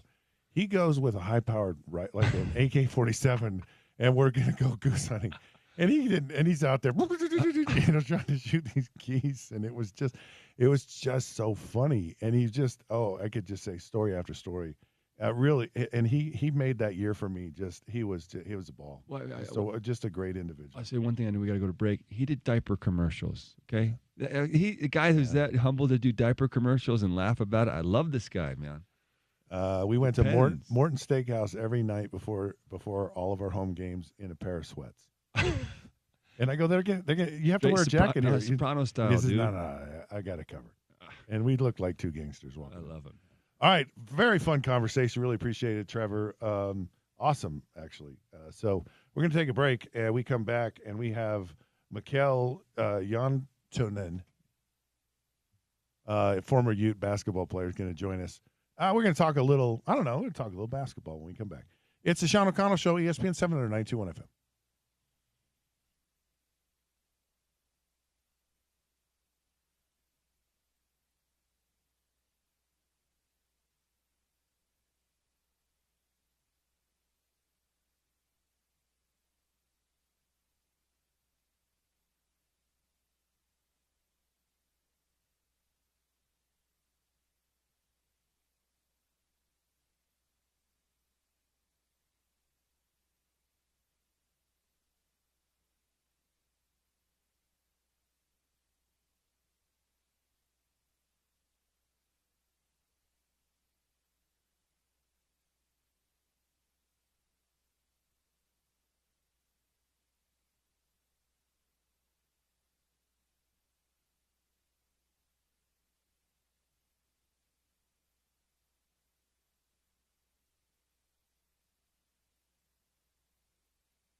All righty, sports fans, welcome back. It is the Sean O'Connell Show here on ESPN 792.1 FM, Utah's #1 sports talk. I'm Scott Mitchell, filling in for Sean O'Connell. Having conversations with Trevor Riley, just an absolute treat. Of course, most people show up in a car when they come to the studio. Not Trevor. He's on his bike, and he's pedaling fast and hard, and he's showing up. Speaking of pedaling fast and hard, we have none other than Mikael Jontunen, who is getting ready to start the Euro basket, which is a huge thing. He joins us on the program right now. Of course, he's former running Ute, and he's a member of the Finnish national team. Mikael, you're also known as Mickey. How you doing today? Yes, I'm doing good. Thank you. Thank you for having me, man. Hey, you're so welcome. By the way, I was actually in Finland this summer. Beautiful. First time there. Absolutely loved it. What did you do in Finland? Well, I vacationed. I do what everyone does because it's like it's beautiful. I've heard so much about all the Nordic countries and they did not disappoint. It's just absolutely amazing. So I'm happy to hear that. Yes. Like Finland is not I feel like it's not maybe the first choice for a holiday destination, but if you ask me, it's the best spot though. So I'm happy you enjoyed it. I'm not going to disagree with you. So there you go. So tell me about Euro basketball. This is a big deal, and it starts next week. I believe you have a Utah Jazz player, Lauri Markkanen, on your team. He's okay, isn't he? I mean, what's going on with the Euro basket? Well, we got 1 week until the Eurobasket start. We got our own group, so we have a home tournament. And yeah, we got 3 preparation game. We got 1 more tomorrow, and yeah, then the real deal starts exactly a week from today. And yeah, we got Laurie with us. He hasn't. Well, he seems excited to come back and play. I think he's averaging a little over 40 points a game in the preparation games. But So he's he's still doing saving okay. his best for the tournament. So excited to see how that's gonna look. But yeah, it's we've done 3 weeks of camp now, getting ready for, well, I guess one of the biggest tournaments for European basketball. So it's fascinating how like sports is such a worldwide thing, and basketball has really taken off over in Europe in the last few decades. And a lot of people kind of feel that maybe it was that '92 U.S. Olympic team where the U.S. was so dominant and like they were just rock stars in this Olympics. But now you just see so many great players playing from Europe in the NBA today, and you have events like this. What is it? Why are you guys all of a sudden? It feels like you're taking over basketball in the world. That's a great question. I feel like, of course, it's just getting more global. Since I was a kid in Finland, there's so much more gyms, so many more outdoor courts. It's so much easier to go just play outside, work out, uh, compared to like the 2 years I was in the States. The sports culture was different, and it's always been a little different over there. But I feel like it's growing well, maybe especially in Finland. It's always been very good in Southern European countries, Spain, France. It's always been very good at basketball, but now I feel like it's growing up in the north also. Uh, but yeah, I think it's also more like you got more access to it, and then of course when you get stories like Lori, that just inspires like a lot of players. I feel like all the big stars who have broken through in the NBA, let's say Dirk for Germany, I think he Yeah. probably has inspired so many young German kids to start playing basketball, and that's also just the key. You just got to see somebody who made it to make you believe, and that's all you need really to get going. And yeah, when the competition gets harder, that means you get better players out of the countries, and it's kind of a chain effect. So tell me how did you end up in the United States? How did you end up at Utah? What was that process like? It was I played in one of the like youth Eurobaskets, so I think it was like for under 18-year-olds, and Coach Andy Hill from Utah. He was there watching the tournament, and after that, I got like first I get a message of, "Are you interested in going to Utah, like going to the US to play college basketball, and then you kind of get into the idea of maybe it's a good opportunity. There's still the best prospect of your age are playing in college basketball, and it's one of the well, it's still the most common way to get to the NBA, which is the highest level in basketball. So then they started recruiting me, and the whole recruitment process and the thought of college got kind of uh, more. Maybe it wasn't a dream anymore; it was more a possibility. And then I started. Well, then the recruitment process started. I made a choice, and I ended up in Salt Lake City. Your assistant coach with your national team, Hano, how much did he have? How much of a role did he play in you coming in? Well, of course, that played a role, but Coach Coach Connor, who was an assistant, also he had coached Ano when he was in Utah, so it was of course there was a lot of people that he knew, and he had a lot of good things to say about Utah. But I also it was just I that had a lot to do, but I ended up making a decision because I wanted a place where I saw that I could play right away, and that's how I based my choice of Utah. So of course, having somebody who knows the area, knows some of the people, that's a big thing. It makes the decision easier. So yeah, that for sure played a part in my decision with Hano having gone to Utah for 4 years. Alex Jensen has just been hired. Excuse me, has just been hired as the new basketball coach. Of course, you know he played there and a longtime NBA assistant. What are your thoughts about him and where the program is and maybe needs to go? I mean, I hope I get this right, but they were teammates with Hano, if I'm not mistaken, at Utah. So yeah, I mean, I think the program have had a lot of good moments, and then like it's been kind of wavy lately. It's been a lot of some ups and then some downs, and it's going to be interesting to see. I think the new coach. I don't follow college basketball as much as I used to because none of my former teammates are playing anymore in college. But I mean, last year I was looking a little bit because of Miro Little, who was playing at Utah. Now you guys again have a Finnish Carter, so for sure I'm gonna follow a little bit. But I think the Alex Jensen is. I mean, they recruited a great team, a very interesting team. I think it's it's uh it's a new start in a way for Utah basketball again. So I'm very intrigued to see what's going to happen. They have for sure all the possibilities to be a very competitive team. So Eurobasket, what is a good outcome for Finland and your team, and are you going to win this thing or what? That's just what I want to know. I mean, I feel like you always got to say you're going to go win this thing. So are you we're gonna go try and win this thing. There's no doubt about that. But then you have teams that have Jokic on them. You have Serbia with Jokic. You have Giannis playing for Greece.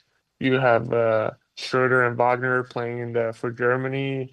You got some small, let's say, hurdles you got to get over. But yeah, those are small. Those are small bumps. They're small hurdles. Those guys are. Yeah, so they're in their summer shape. They're not in basketball. Those guys are just they'll last 5 minutes and they'll have to come out of the game. So. I just saw I think Giannis played his first game and in 10 minutes he had 20 points and 8 rebounds or something like that. So his summer shape is pretty good. It sounds pretty good to me. But speaking of summer shape, Luka, have you seen Luka, or do you even recognize Luka because he looks so different? Yeah, I mean, yeah, I saw. We were actually yesterday watching a little bit of his game against Great Britain. He looked unbelievable. He's in very good shape.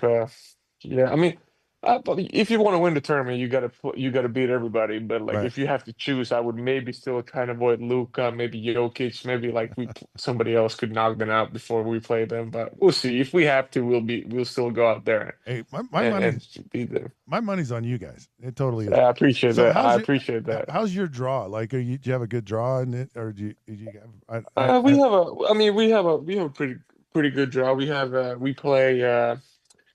As I said, we have a home turn. Like we have one of the groups is played in Finland, so we're gonna have the home court advantage. But then we have Sweden, our neighboring country, with Pelle Larsson, one of my teammates from Utah. So that's gonna be a fun matchup, of course. And then we have Germany with Wagner and Schroeder, a very challenging team, reigning world champs. Lithuania has Valanciunas playing. Very good. Well, a very uh, let's say the basketball is big there, so they always have a very competitive team. See what them. We have Great Britain and Montenegro, who is led by Vucevic from the Bulls. So there's, of course, we got Laurie. So Yeah. I mean, if we want to compare the stars, we can always do that. But we got a very young team. I think we're gonna play very entertaining basketball. So I truly believe we can make some waves in Eurobasket this year. Well, if Laurie is putting down 40 in just kind of the warm up games, then I'm all over it. I'm curious. I don't know if you can answer this or not, but I'm so fascinated with this whole worldwide development of sports. I love this. I love that it's become a truly worldwide thing. But football, I know there's a lot of interest in it over in Europe, and they're playing more and more NFL games there. But it seems like football is a harder game to kind of, I don't know, grow or develop or I don't know. Do you have any thoughts on that as to maybe? I mean, are you interested in football? Do you find that there's an appetite for it over in Europe to the point where it could become maybe more of a truly international sport? I mean, I think there's for sure a market for it. Like they're bringing more and more NFL games. They have like NFL game in London or in Right. Germany, and so there's sure a market for it. Uh, the competition, of course, is not like I don't know. I actually don't know how many Europeans there are in the NFL. I don't think there's many. Right. But it's probably a sports culture thing still. Football is it's something else. I mean, I love going to football games at Utah. It's a whole different world. Like I don't think basketball even compares to what American football means to people over there. So it's still I mean, soccer is kind of the closest thing you have over here. Yeah. So maybe they're kind of colliding a little bit, but I feel like sports is something that it's slowly going to grow. I think they're going to be more of these international games for NFL, and they're going to be more interest. I hang out with most of the people who play sports and follow sports, so it's hard to say from like a European's point of view who doesn't follow that much sport, like how Right. interested they are in football. But like I've watched, I want to say I watched maybe 8 NFL games a year still, and I'm here in Europe, and I mean, Sunday games actually come at a pretty decent time, but I still follow football quite a lot. So, I think there's a market in there for sure, but as I said, it's maybe clashing a little bit with soccer, and then you just kind of slowly have to grow it here, in my opinion. Well, it'd be interesting to see what happens. Really good luck on the Eurobasket. It'll be fun to tune in and watch. It's a big deal, and just run them. I just get up tempo, get all those old vets, get them tired quick, and just run them off the court. You guys are young. Exactly, that's the Yes. goal. That's the goal. Just Good. keep up the pace. All right. Be good. Thank you so much for joining us. We'll Thank chat you with so you later. Yep. much. All right, there you have it. Mikkel Jan Tunen, Finland's finest. Speaking of fine events, Live Night Events presents the 2025 Granary Live Concert Series powered by Nightingale College and Murdoch Hyundai, Utah's #1 Hyundai dealer. Experience outdoor concerts in the heart of downtown Salt Lake's Granary District. Find more details on ESPN700sports.com. So much more around the corner. I think we have Coach Kyle Whittingham not too far away. Oh, I've got some good questions for the coach. All right. We'll talk to Coach Whittingham when we come back. I'm Scott Mitchell. This is the Sean O'Connell Show. I'm filling in. It's on ESPN 700, 92.1 FM.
Hey, sports fans, I'm Scott Mitchell. Welcome to the show. This is Sean O'Connell Show. I'm filling in for Sean today. We're on ESPN 700, 92.1 FM. Of course, proud to be a part of the ESPN Utah Radio Network.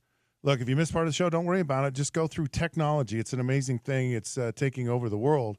And, of course, it's taking over radio. So you can catch us, stream us, ESPN700sports.com or ESPN 700 app. It's free. So if it's free, it's for me, and it should be for you. So there's no excuse.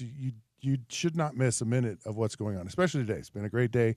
Oh, and it gets even better right now because we have none other than Coach Kyle Whittingham joining the show. Coach, how are you? And it's so good to talk to you. I'm doing well, Scott. Appreciate you having me on. Where's OC off to? He does this thing where he announces for PFL. So he does. Okay. Yeah, so he goes off pretty much. I don't know about every year. I fill in quite a bit. I'll just. Yeah, he's Gotcha. He's a busy man. Busy man, just like you. You're a busy man. Speaking of technology, I was having a conversation with Trevor Riley, and this whole concept of AI, like it's scary to think of the potential and also like the infiltration of your sport. Do you guys use AI? We were talking about game planning or certain call. Like, does Scally go, hey, what does AI tell us to call on 3rd and 21? How much do you use it? Yeah, we're starting to dabble in it, and where it goes is anybody's guess. But I guess the possibilities are endless with it. And so I don't know if they're going to have to, at some point, limit it and what you can do with it and so forth, kind of like what they did with the video replays and stuff. Now we have tablets on the sideline as college coaches, and so but it's just starting to creep into football. And yes, the answer is yes. We do have some companies that have contacted us and sent us sample scouting reports and how what they would look like and give us just an idea of what they have to offer. So it's definitely something for the future, but it's not real prevalent, at least not with us, not yet. So every season's different. They all have their uniqueness about them. It's what's so great about the sport. It's what's so fun to tune into because you just don't know what's going to happen. But what gets you up every morning about this football team that you're coaching this year? Well, first of all, it's a great group of guys. Got a bunch of new guys, as we've talked about many times. Half the football team is brand new. But that half that's new has really become us, and that's one of our mantras is you will become us, we will not become you. And I think the incoming guys have done a great job with that, as well as the guys that are returning and making sure that it does happen. And we have certain ways we do things and certain standards that we have, and this group is right in line with all that. And their work ethic is great. Went through fall camp, did not have a bad practice, some better than others obviously, but there was none that were that was awful, a step backwards type of practice. And so love how they handle themselves, and I love the coaching staff. I mean, I just you can really gauge what you think of your staff if you just put yourself in a situation where, say, if so and so walked in the door and said, I'm moving on, would you be happy or sad? And so I can't think of it. There's not one guy on this staff that I would be excited about moving on. I think they're doing a great job and really makes my life a lot easier. You talk about good practice, great practices. One of the things that I think was challenging for me back in fall camp, and as you got later, it was it could get easy to get stale because you practice so much. And I know the practices are a little bit different. How do you gauge that, and how do you kind of manage and work through not actually practicing too much or actually practicing to where it actually creates bad habits? Yeah, that is a challenging deal. And with the NC2A, you get 25 opportunities to practice before your first game, and I think that those 25 practices have to get in a 31-day window. So that gives you a little bit of opportunity to stagger things. And we use an NFL approach where it's a phase-in. We'll practice a couple days and take a day off, then go 3 days and a day off, 4 days, and so forth. And we started that last year, and it really worked well when the injuries were way down, and they're down this year as well, the same percentage that they were last year. So that's one thing we do. I really wish college would have a preseason. I really do. And I think Yeah, if they shorten camp by a couple weeks, because it's really, that 31 days, that's a long stretch. So if you had 2 weeks of camp and then you had a preseason game and then another preseason game, just a couple preseason games, I think that would be a big plus for us. Another thing that was always interesting for me this time of year was you have these battles, right? You have position battles and, who's going to be the guy and the backups and all that stuff. And the guys that lose out, that lose the position battles, they're kind of salty, you kind of lick your wounds. You feel like you should be the guy. How long does that go on? How do you deal with the guys? Do you kind of say, look, we're going to give you a day to mourn and get over it, and then we move on? What's kind of your strategy with? Because it's a real thing, and I know it happens, and I'm sure you have to deal with it.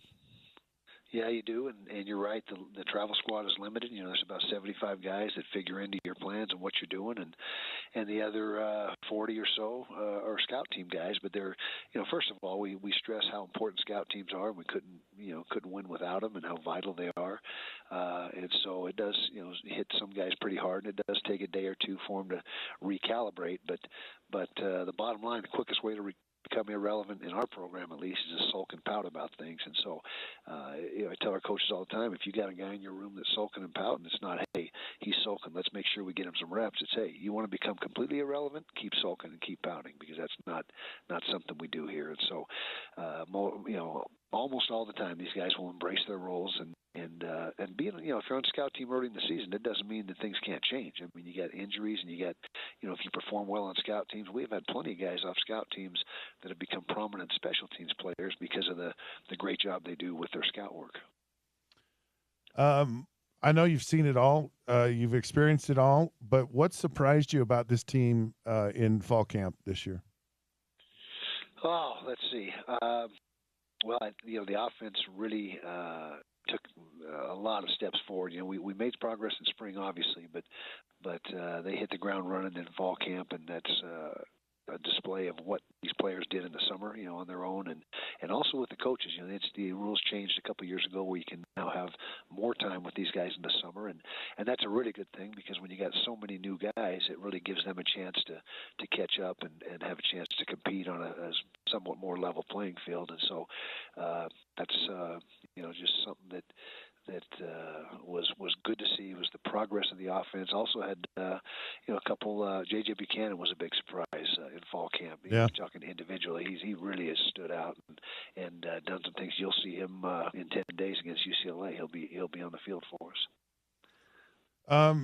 Speaking of UCLA, first game of the year, I know you take them one at a time. You focus on one game at a time. What is your focus? What is the kind of the story, the mentality? What matters to you in this game? What do you want to get out of it?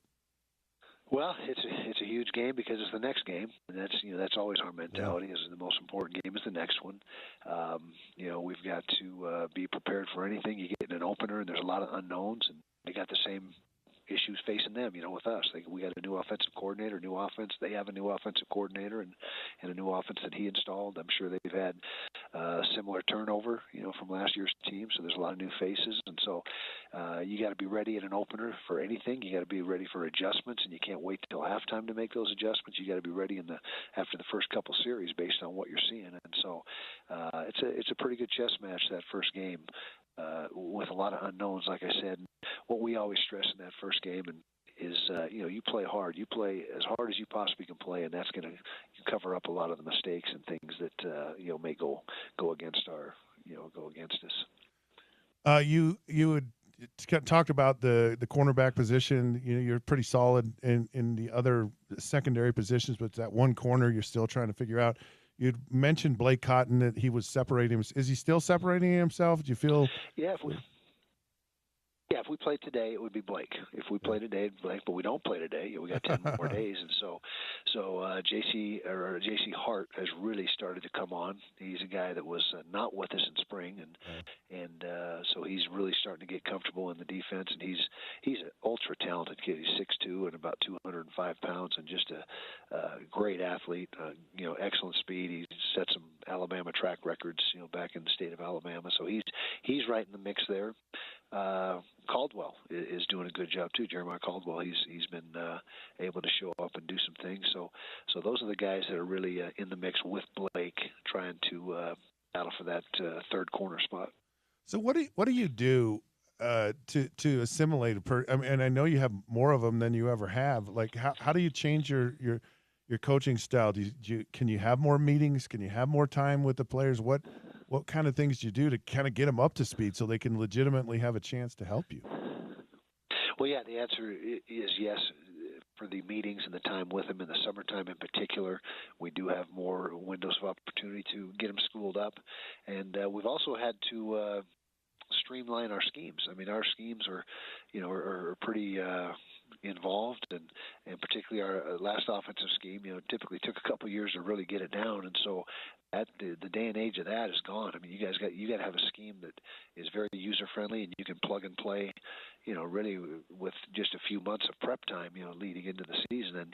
And so that's something that's been a big push for us here, is to simplify things and make it, possible for these guys that are brand new to the system to come in and play at a high level right out of the gate. So they have a new rule about injuries and reporting injuries. How much of an adjustment is that going to be for you?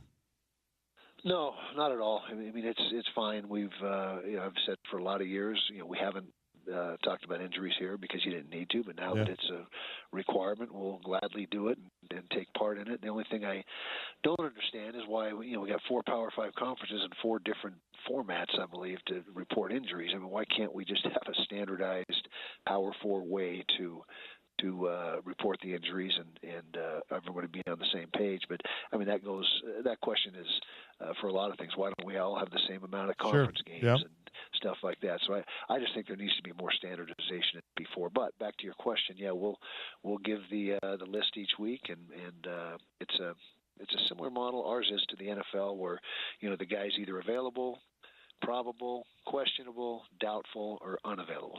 Is not going to play. And I guess there's some, if you list a guy as unavailable and he plays, and I guess you get some sort of penalty or reprimand. But anyway, we'll gladly adhere to it. It's a level playing field, and I was glad to see that it doesn't apply to non-conference games, because you play a team that doesn't have that requirement in their league, a group of 5 team, and they get an injury report on you, but you get nothing on them. So thankfully, it only applies to, at least for right now, to the Big 12 games.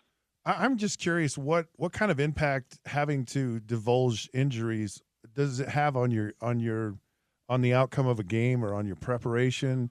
Is it significant? What kind of impact? Well, I think it can have a big impact depending on who the kid is, for sure. I mean, if more of a prominent guy or quarterback, for that matter, I mean that is a big impact on the game. And I guess if it wasn't a big impact, then the betting people and all that wouldn't try so hard to get inside information, because they that's out there too. Guys trying to dig for information, and so it does matter, and that's why we have not in the past divulged anything more than we had to, because there's why tip your hand, and so it's a factor. But again, it's really dependent on which players you're talking about and how big a role they have with you. The number 2 quarterback is always a question, because we've dealt with it the last couple of years, and unfortunately, but Isaac Wilson is your number 2 guy. What did you see from him this fall that made that decision for you guys? Well, he took big strides from spring ball to fall camp, and really was playing much better this fall camp than he did last fall camp. Obviously, the reps accrued during last season, all those reps he got were working in his favor. Bird Ficklin, who had a really terrific spring, didn't quite progress as much in the fall as we'd hoped, and Isaac just continued to battle and hold on to that spot. Now, if we do get to the number 2 guy, then Bird Ficklin will still have a small package of plays that he will be able to run, to supplement that position. And so if it's a situation we go to Isaac, then Isaac will be the number 2 guy, but we'll have some things in the plan for Bird to come in and execute during different parts of the game. Do you ever get indicators from your team where you watch them practice or interact with each other that kind of give you a sign of how the season's going to go? Not really. I don't think there's at least nothing I've discovered as far as for the season. You can certainly tell how a practice is going to go based on the energy and the juice at the beginning and the warm up and that type of thing. And so there's some telltale signs there. And then when you condition afterwards, just how beat up they are, how what kind of place their legs are as far as their conditioning, and so you can get some reads on that. But I don't know if there's a way to give a read on how the season is going to go other than your personnel, evaluating your personnel and trying to gauge how good it is. How do you deal with 18 to 25-year-old young men and not lose your mind? Well, again, we've got a really good group of guys. I mean, the character on this team is outstanding, and we're not perfect, but very seldom are we going to be on the ESPN bottom line there for with something bad going on. And so it's been a lot of years of recruiting the right guys, and I really the credit goes to the assistant coaches. They're the ones out on the front lines targeting these guys that we should bring into the program, and that's part of the evaluation, and that's a big, always been a big emphasis of mine to the assistants is, hey, they better be good people and good guys, because we don't want to have that other element in our program, and we've turned down a lot of really good football players that just didn't fit who we are as a culture. Morgan Scalley mentioned the defensive tackles felt like they've made maybe the biggest improvement through fall camp. What say you about that, and what position group really needs to step up for you this fall? Well, I would agree with Morgan on the D tackle position. We've got guys, Aliki Vimahi and Dallas Vakalahi, who have played some good football for us. Aliki, a lot of good football for us. I think this is his 5th or 6th year in the program, and this is Dallas' 2nd year. And then Jonah Lea'ea really has come on. We made that move last year from defensive end to D tackle for him, and he's embraced that, and he's up to about 285 pounds. He's still not quite where we ultimately want him to be, but he really had a good fall camp. And then the real exciting thing is these 5 freshmen that we got behind him, and Carson Kafusi, a local kid, is really doing some good things. And really, probably the standout is Pupu Sepulona. He's Chris Malafala's nephew. I'm sure you remember Chris and Roy Malafala, who played here years ago, and he's a nephew of those guys, and he is an athletic guy. He was the state basketball player of the year in Hawaii for 2 or 3 years running, and so he's terrific on the basketball court. I had a chance during recruiting to watch him play basketball, and I'm telling you right now, his upside is big, and he's about 6'2.5", 6'3", and about 300 pounds, and quick as a cat.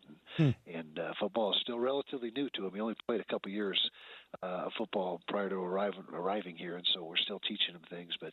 But him and Kafusi and the 3 other guys that we have up front are doing a really good job. Semi Taulongi, he's a big kid out of Mater Dei, and then Dylan Battle, transfer from LSU. And Sione Matupuaka, he's a kid from Bishop Gorman. So the cupboard is very well stocked at that position with some good youth. And like I said, Kafusi and Pupu are the 2 guys that are ready to help us play right now, or help us win right now. I got one question for you. Kenneth Scott, I was talking to him about Coach Whittingham, and I said, tell me the time that Coach Whittingham got the maddest at you. And he said when you said frick or fetch, I can't remember which one. He says he's never heard you swear, but when frick or fetch comes out of your mouth, you're in trouble. Is that true or not? I don't know. I can't ever remember getting mad at Kenneth Scott. That guy was a warrior. You talk about a guy that came to work every day and had just a great mentality every day. So I can't imagine ever blowing up at Kenneth, but I have my moments. I do have my moments, and I just try to. I think they've been fewer and further between as I've aged. I think I've mellowed a little bit, but boy, I certainly remember when Kenneth was here, and what a terrific player Kenneth was. All right, well, get the frick out of here. Have a great day. It's been great talking to you. we'll see you later. Scotty. Appreciate you having me on. Take you care. Got it. All right, be good. All right. There you have it, Coach Kyle Whittingham. I thought that was so funny. I think I was on this show, or I might have been on Spence's show, and I was interviewing Kenneth, and I said, so Coach Whit, when he gets really mad, he says, I never heard him swear, but when he says frick, I couldn't remember if it was frick or fetch. It was one of those 2, right? One of those F words. Right, one of those. Yeah. So stop trying to make fetch a thing, Coach. Jeez. Exactly. Yeah. No, that is hilarious. I thought that was funny. And it's got to be rare, even for someone someone like Kyle Whittingham, who we know, member of the church and everything, and then members of the church try to keep clean language and everything. Even knowing that, it's got to be it is a little surprising to hear he's that clean of a talker. So, my grandma, saw me swear on television once when I was playing in the NFL, and she was watching the game. It was a Monday Night Football game. She's with my aunt, and a lot of your sound is mic'd up. Like no matter you can hear the cadence, the NFL films, that kind of stuff. Yeah, and I just kind of got lost in the moment, right? And my grandma said, "Did he just swear? Did he say what I thought he said?" And my aunt said, No, he said vacuum. It was what he said. And good for my aunt, right? Because she saved the day. And my aunt actually called me and she says, "You got to knock it off. Like you got to be careful, man. No, you just got to knock it off because you've got grandma all up in knots here, thinking you're saying frickin' fetch on the TV." And so I learned after that, if I was ever going to swear again, I would take a towel and I would put it around. Well, there's no. It's not so much the mic. It's just they can read your lips. Oh yeah. So I just buried my face in the towel and just vacuum. Let it rip, frickin' fetch all day long. And I never used to swear. And then I don't know what happened. There was just a time in my sports does it to you, man. Yeah. Well, it wasn't just sport. It was a time where and I just and I hate to admit this, but it made me feel better. I really did. I don't know what it was. It's just like it just kind of blew off the moment and off we go. And so I try not to swear. I try to kind of keep it in a calorie intake of a day. There's only so many swear word calories I can have in a day, and I really try to limit them. And of course, you got to pick. So the best time to swear is when you're driving. So that's my swear time, especially when you're by yourself. Yeah, just let it rip. And that's unfortunately that's my that's where you consume the most of your swearing calories is in the car. In the car. I think that's most of us, Scott. When we come back, we're just going to make it up as we go. How's that? I love it. Okay. Tune in. You'll be surprised at what you hear around the corner. I'm Scott Mitchell. This is the Sean O'Connell Show here on ESPN 700 92.1 FM.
Hello, sports fans.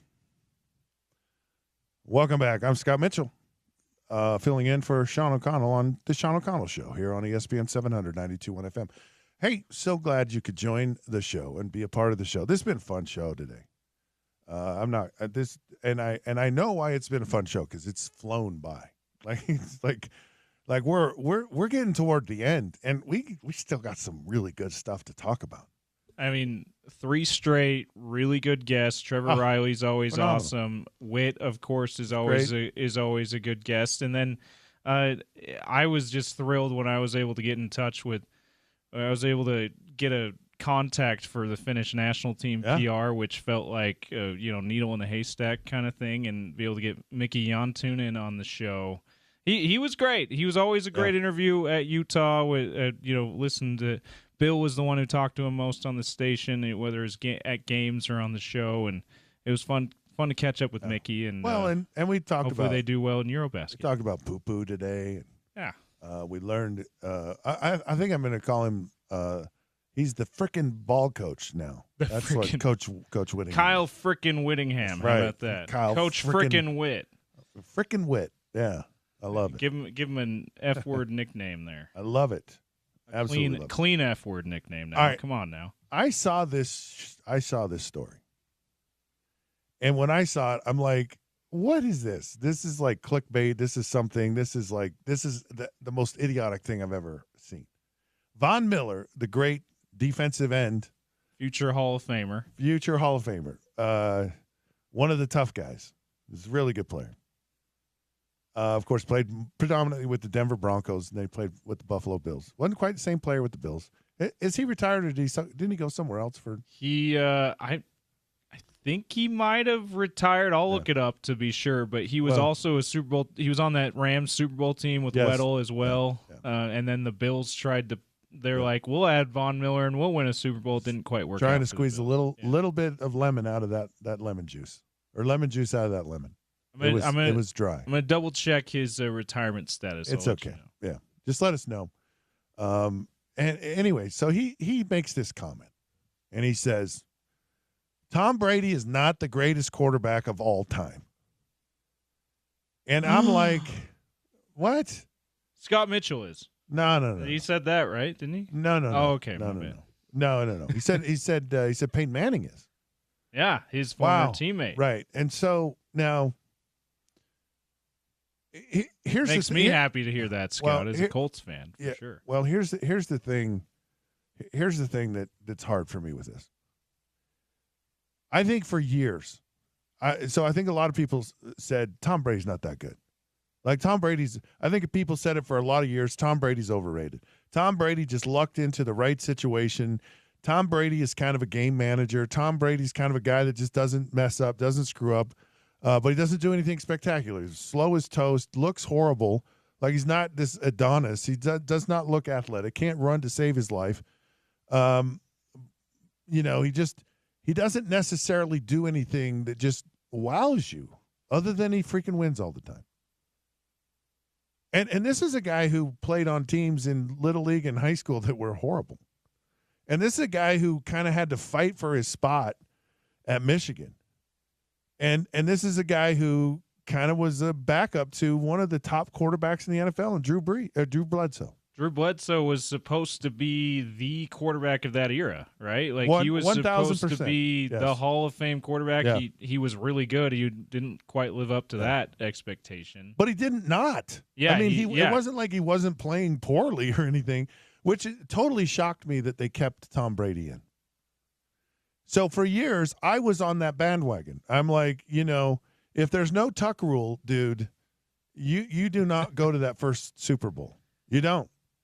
And who knows? And you probably aren't going to be the starter next year. It's probably going to be Bledsoe. Yeah, because so he got Bledsoe was pretty good after that. He was just on bad Buffalo Bills team, right? Well, yeah, and he was with the Cowboys too. And Cowboys by that time he was probably he was a little too really old. good player. Okay, just plain and simple. Drew Bledsoe was a very good football player. But my point is, forever, and I don't think I was alone in my feeling of this, that, hey, overrated, lucky, fortunate, a lot of breaks went his way, but there's just no way. And then when you get to like your fifth Super Bowl and you win your fifth one, and then you win your sixth, you just go, okay, fine. You're right. He is the greatest of all time. There's no way around it. And I think what even further cemented it for me was that he did it without Belichick. He went to Tampa Bay and just elevated that whole team through the roof, and they win a Super Bowl. And Bill Belichick is in North Carolina with a 25-year-old girlfriend. That's what happened to Bill Belichick when Tom Brady left. Yeah. And I can't say that's the worst thing in the world, but it certainly has nothing to do with football. 3-quarter life crisis for him. Yeah, certainly. So when I hear this from Von Miller, I'm like, you have no idea what you're talking about. Because at first I was like, well, what quarterback is better than Brady? And then he starts talking about Peyton Manning, and so you start listening to what Peyton Manning did. Okay, individually as a player, 5-time MVP, unbelievable, marks as far as his statistics, his records, won Super Bowls with 2 different organizations, but so did Tom Brady. But do you know how many times Peyton Manning lost to Tom Brady? Now, of course, they were always in the thick of it. They were either playing the Pittsburgh Steelers or they're playing the New England Patriots to go to the Super Bowl every year. And so the argument, I think, becomes what makes you better? Because is Tom Brady better at throwing the football than Peyton Manning? Was it? Well, let me just tell you. Tom Brady, by the way, was in Peyton Manning's offense. And you know what? Where he was when he was in Tampa. They were running a very similar offense to what they ran with Indianapolis. Your guy, Tom Moore, yes. was down there as some kind of offensive analyst or something there. Yeah. Bruce Arians kind of followed Bruce around. So when Von Miller started to say this, and he started to go, well, I was around this guy every day, and just how he threw the football and where he threw the football and his just IQ, and it was just off the charts. And it's like we just all knew we were going to win with Tom Brady, with Peyton Manning. I want to call him Peyton Brady and Tom Manning is what I want to do. That's my mixed metaphor for football players. And so as he started to talk about this, I'm like, well, maybe he's right, or maybe at least there's a discussion about it, and there's some kind of, so which is more important, winning 7 Super Bowls and going to 10? That's 70% winning percentage in Super Bowls. But you won 7 of them, and Eli Manning stole 2 of them from you in the very closing seconds. I mean, you could have been 9 for 10. Is that right? He went to 10 or 11? I think it's Super 10. Bowls. It was 10. Yeah. Yeah. None of them were blowouts except for the one that he won in Tampa. That was the only one that was. There was 10 where they won by 10. His last one, Patriots, but it was a low-scoring 10-win game. That's still a pretty close game. So is the greatness in that you are masterful in the big moments? Are you that you just continually for years and years? I mean, Tom Brady's longevity. His playoff statistics are better than most quarterbacks in their careers. Yeah, in the regular season. It's insane, his statistics in the playoffs. Absolutely insane. And I guess the question is, if you're starting a team, who do you pick? Do you pick Tom Brady or do you pick Peyton Manning? And I'm just telling you, I know who I would pick. No, and you get to know, right? You go. This is how they're gonna turn out as players. I'm picking Tom Brady. I'm picking Tom Brady because for what Peyton was, as far as, and he was amazing. Like he really was amazing. It took him a long time to figure out how to win. I think the first 5 years in the league, first 5 times he went to the playoffs, he just lost. I think in the first round. It was not pretty. And yet He has the time to figure it out. He has this prolific, long career. But I'm not sold that he was and it's like you're going to play Bill Belichick. You know what his defense is going to do. And he just had a hard time figuring out. Bill Belichick, for whatever reason, made Peyton Manning look very pedestrian. What if I told you that he did not have a losing record against Bill Belichick and the Patriots or Tom Brady in the playoffs? So Peyton Manning did not have a losing record? He was 2-2. Oh. So it wasn't a winning record. But I just bring that up to say those first two losses. I know why you're bringing it up because you're a Colts fan. No, but you are a Colts fan, and that is a total fan statistic. But he's 2-2. Like if it was like James, if but it was you're making it sound like he never beat Brady. He beat him the same amount of times as Brady. But the only reason but doesn't it feel that way? It does, and I was going to expound on it. The reason it feels that way is because the first two losses, he did look the way the only two losses, but the first two games he looked horrible. Look the way he did. Yeah. The last two, he had won. It was one to help him win the Super Bowl in 2006, and then another one to on their way to the Broncos Super Bowl too. And it was like, okay, you did what you were supposed to do. So it was the story was just how he was nowhere close to who he was supposed to be as Peyton Manning, which I'm not saying it shouldn't have been. I'm not being biased fan guy here. I'm just bringing it up. Isn't it wild that because of that perception that you would think that he went like 2-8 against Brady in the playoffs, and really it's because those first two he really did make him look pedestrian, like you said. No, so okay, be non biased. Yeah. Okay, so put your non-biased glasses on. Right. Got my non-biased hat on and glasses. And you go, talent-wise, who's better? I would say Peyton Manning. Yeah, I would too. I will say this. I'm going to say arm strength. I'm going to say accuracy. I'm going to say throwing. I'm going to say all these things. And like Peyton, you could almost see his mind working as you watched him play too. Which Brady had an incredible football mind too, but like Peyton had him on that too. It seemed like. Now Peyton was. How do I put this?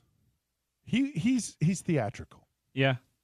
And maybe that's why he just looked smart, is because he had the theatrics that Brady did not. Right. And so, yes. And so it feels like that might be the case. But regardless, I would agree that Peyton Manning more athletic. And probably just from a pure thrower. But Brady, super accurate. He's not. But it feels – here's the thing about both of them that really bugs me. Like they're really good. Like, but it feels mechanical with both of them. It kind of does. Like it really, like it feels just kind of rigid. Peyton just kind of rigid, and they're quarterback robots. And you look at some of the, like Marino throwing the ball is just beautiful. Yeah. Joe Montana throwing the ball was just beautiful. John Elway throwing the football was just flick it out, boom, And it seemed like a lot of work for both of these guys. And they did the work, and they put in the work, and they squoze every ounce. And maybe that's what the greatness is with both of them. They just squoze every ounce of whoever they were, whatever they were, and they got it. They got rid of it. They both played for such a long time for quarterbacks too. Brady even longer than Manning did, and Peyton would have probably played as long as Brady did if he hadn't had the neck injury. So he had the incredible recovery from the neck injury too. I'll say this though about Brady from my perspective, and you obviously are a lot more educated on this as being a former NFL quarterback yourself, but it would seem to me like I would definitely say without hesitation Peyton was the more talented, more skilled quarterback. But does that make him the greatest of all time? I don't think so. But also Brady, I'll say this about Brady, 2015-ish, it seemed like he really leveled up with his skill set. And it became like the first part of the dynasty with the first 3 out of 4 3 Super Bowls in 4 years. He helped the team win by not losing the game for them. He was just one piece of the puzzle. Yeah, the last 3 Super Bowls, he leveled up to, okay, now the skill has caught up. Yeah. Now he's carrying the team who also still is a great defense because Bill Belichick knows how to find and coach great defensive players. But so I'll say that's why Brady was able to take all the quarterback records that Peyton Manning set. He played longer, but also because he really leveled up at the end of his career there, and it helped him play close to another decade in the league at that point. So he for the first 14, 15 years of his career, he was a really good quarterback, but not near as good as like Peyton Manning or Dan Marino or these other guys at their peak. And then the last 7 or 8, however long he played after that, it seemed like he caught up to about that point. Here's the thing that I guess really jumped out at me about this whole thing. I didn't ever think it was even a debate about who the greatest is. No. Yeah. See, I reluctantly say it's Tom Brady because winning matters to me more than skill and talent. It just has to for me. And especially if the skill and talent is comparable to the greatest guys. I mean, if you're going to base it off of just skill and talent, every quarterback ever born will tell you it's Dan Marino. Yeah. Every single one of them. And they've said it. They say it multiple times. Joe Montana says it. All of them do. I would say it. I have said it. But I just feel like the lack of playoff success for Dan and the same thing for Peyton totally makes you you have to knock them down a few rungs. You just, unfortunately for those two guys. You wonder if like a focus on they're going, because as a player you're not like fully aware of it, but you have a concept of I'm having a pretty freaking good year, and so your statistics become maybe more important than the out. It's like maybe you're going to lose a game, and you go, but at least threw for 300 and 3 touchdowns. You go, that's not so bad. Yeah. And so the statistics sometimes can be overinflated. Sometimes you're losing, so you have to throw more, so you get more yard. I mean, it's not indicative always that this is a great player. All right, we're going to take a break. We come back, finish this bad boy up. I'm Scott Mitchell, filling in for Sean O'Connell on the Sean O'Connell Show here on ESPN 792.1 FM.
All righty, sports fans, welcome back. I'm Scott Mitchell, filling in for Sean O'Connell here on the Sean O'Connell Show, ESPN 792 on FM.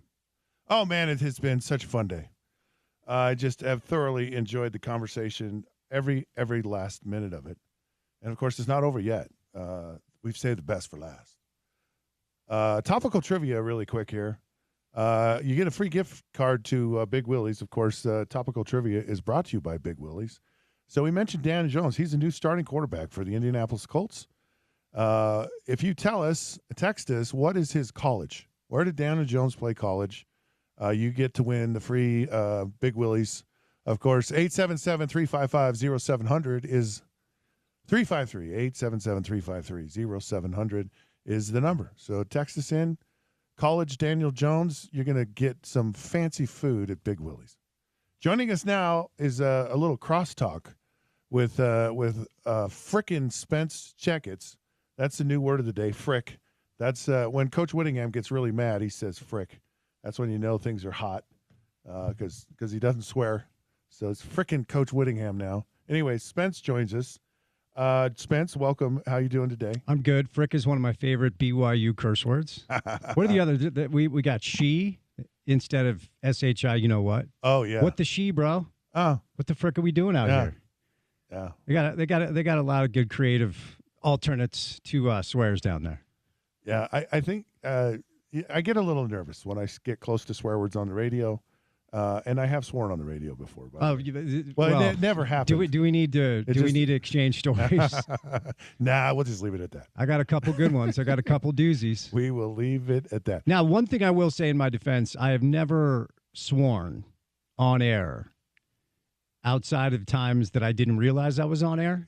So I've never made that mistake like during a show. The two times it's happened, I honestly did not know my mic was hot. Not an excuse, but life goes on. See, now I feel bad because I actually was on the air and I kind of lost my I lost it for just a moment. Was this on a show or like a youth broadcast? No, it was on a show. It was on a show. Yeah, it was on my show on that other station. Oh, that other station. And it got bleeped. It never went on the air. Oh, but mine fully went on the air. The first time my grandfather, may he rest in peace, heard, and it broke my heart. What is it about grandparents that they always get so upset when you swear? Because my grandma, the same thing. Yeah. She saw me swear in an NFL game on Monday Night Football. And she's just now she was alive. I think it's what killed her because she was just very upset by my swear. You killed your grandmother via swears, Scott? Shame on you. I say that joking. But my grandpa, her husband, like there have been 3 people that I met in my life that actually sound amazing swearing. Okay. My grandpa was one. Like he just and he wasn't a really vile cursor, it wasn't it, but man, he just made swear words sound cool. Yeah, there's an art to it. Yeah. But you cannot bring that art on sports talk radio. No, so I'm like my grandpa, your husband, is the best swearer I've ever met in my life. You're worried about me saying a few curse words on in the middle of a heated contest in football. And the other one was Tony Saragusa. Oh, Big Tone. Yeah. Oh, my goodness. Yeah. Like, he was brought up today on the show, and I miss Tony. He's a great dude. So I have a question for you. Mm-hmm. Because Von Miller said that Tom Brady's not the greatest player of all time. Mm-hmm. And he goes, Peyton Manning was. Okay. And initially when I saw it, I was like, wait, he's on drugs. You don't know what he's talking about. Okay. And then I kind of heard his argument, and it's like, okay, there's some validity to it because of what Peyton Manning had done, as far as statistics and just longevity and the fact that he won Super Bowls with 2 different organizations and on and on and on. And of course, Tom Brady won 7 Super Bowls, but did he really? I don't know that statistically. Was he the same player? Was he a better player? What say ye about, is Von Miller crazy, or is there an argument for someone other than Tom Brady to be the greatest of all time, or does it even matter? Well, I always come down to this with these conversations. First of all, discretion is important, and it's left to the individual, and everybody has different definitions. Yeah. But oftentimes it comes down to a conversation about resume versus player. And you can't argue against Brady's resume. The example I use here locally is you'll never convince me that Tim Duncan was head and shoulders better than Karl Malone. right? Or any of the other great power forwards. But Tim Duncan, 5 championships, right? And, you know, most people probably would say Duncan's better than Carl, but there's not a big gap there.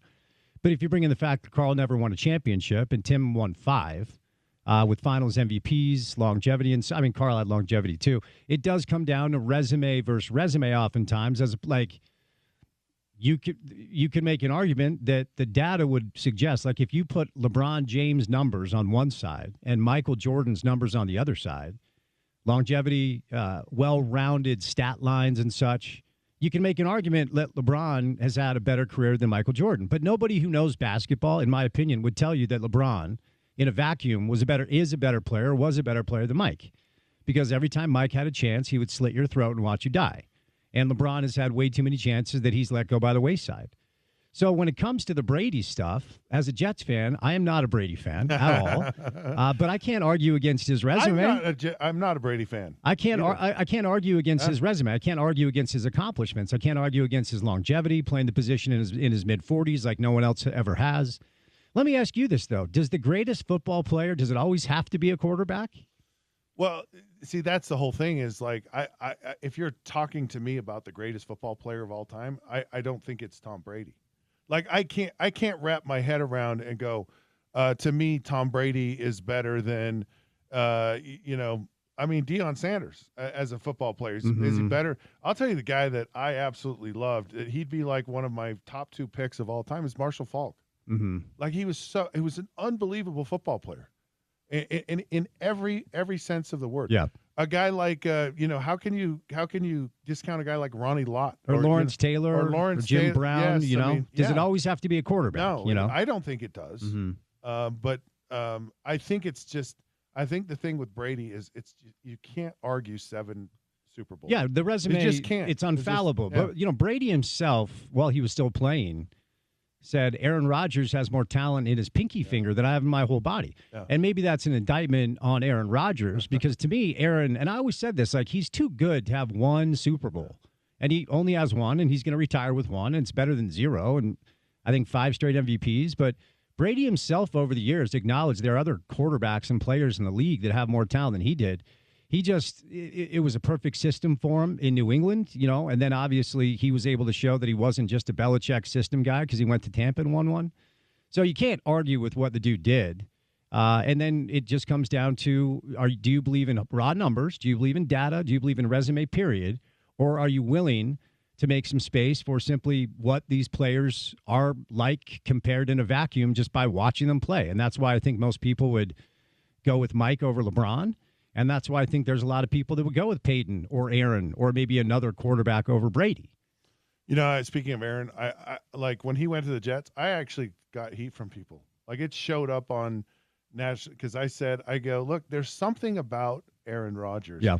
You have 5 NFC championship games at Lambeau Field, and you don't win any, and you only win 1 Super Bowl, and it's early in your career. I mean, you're 1 game away from the Super Bowl 5 times at home.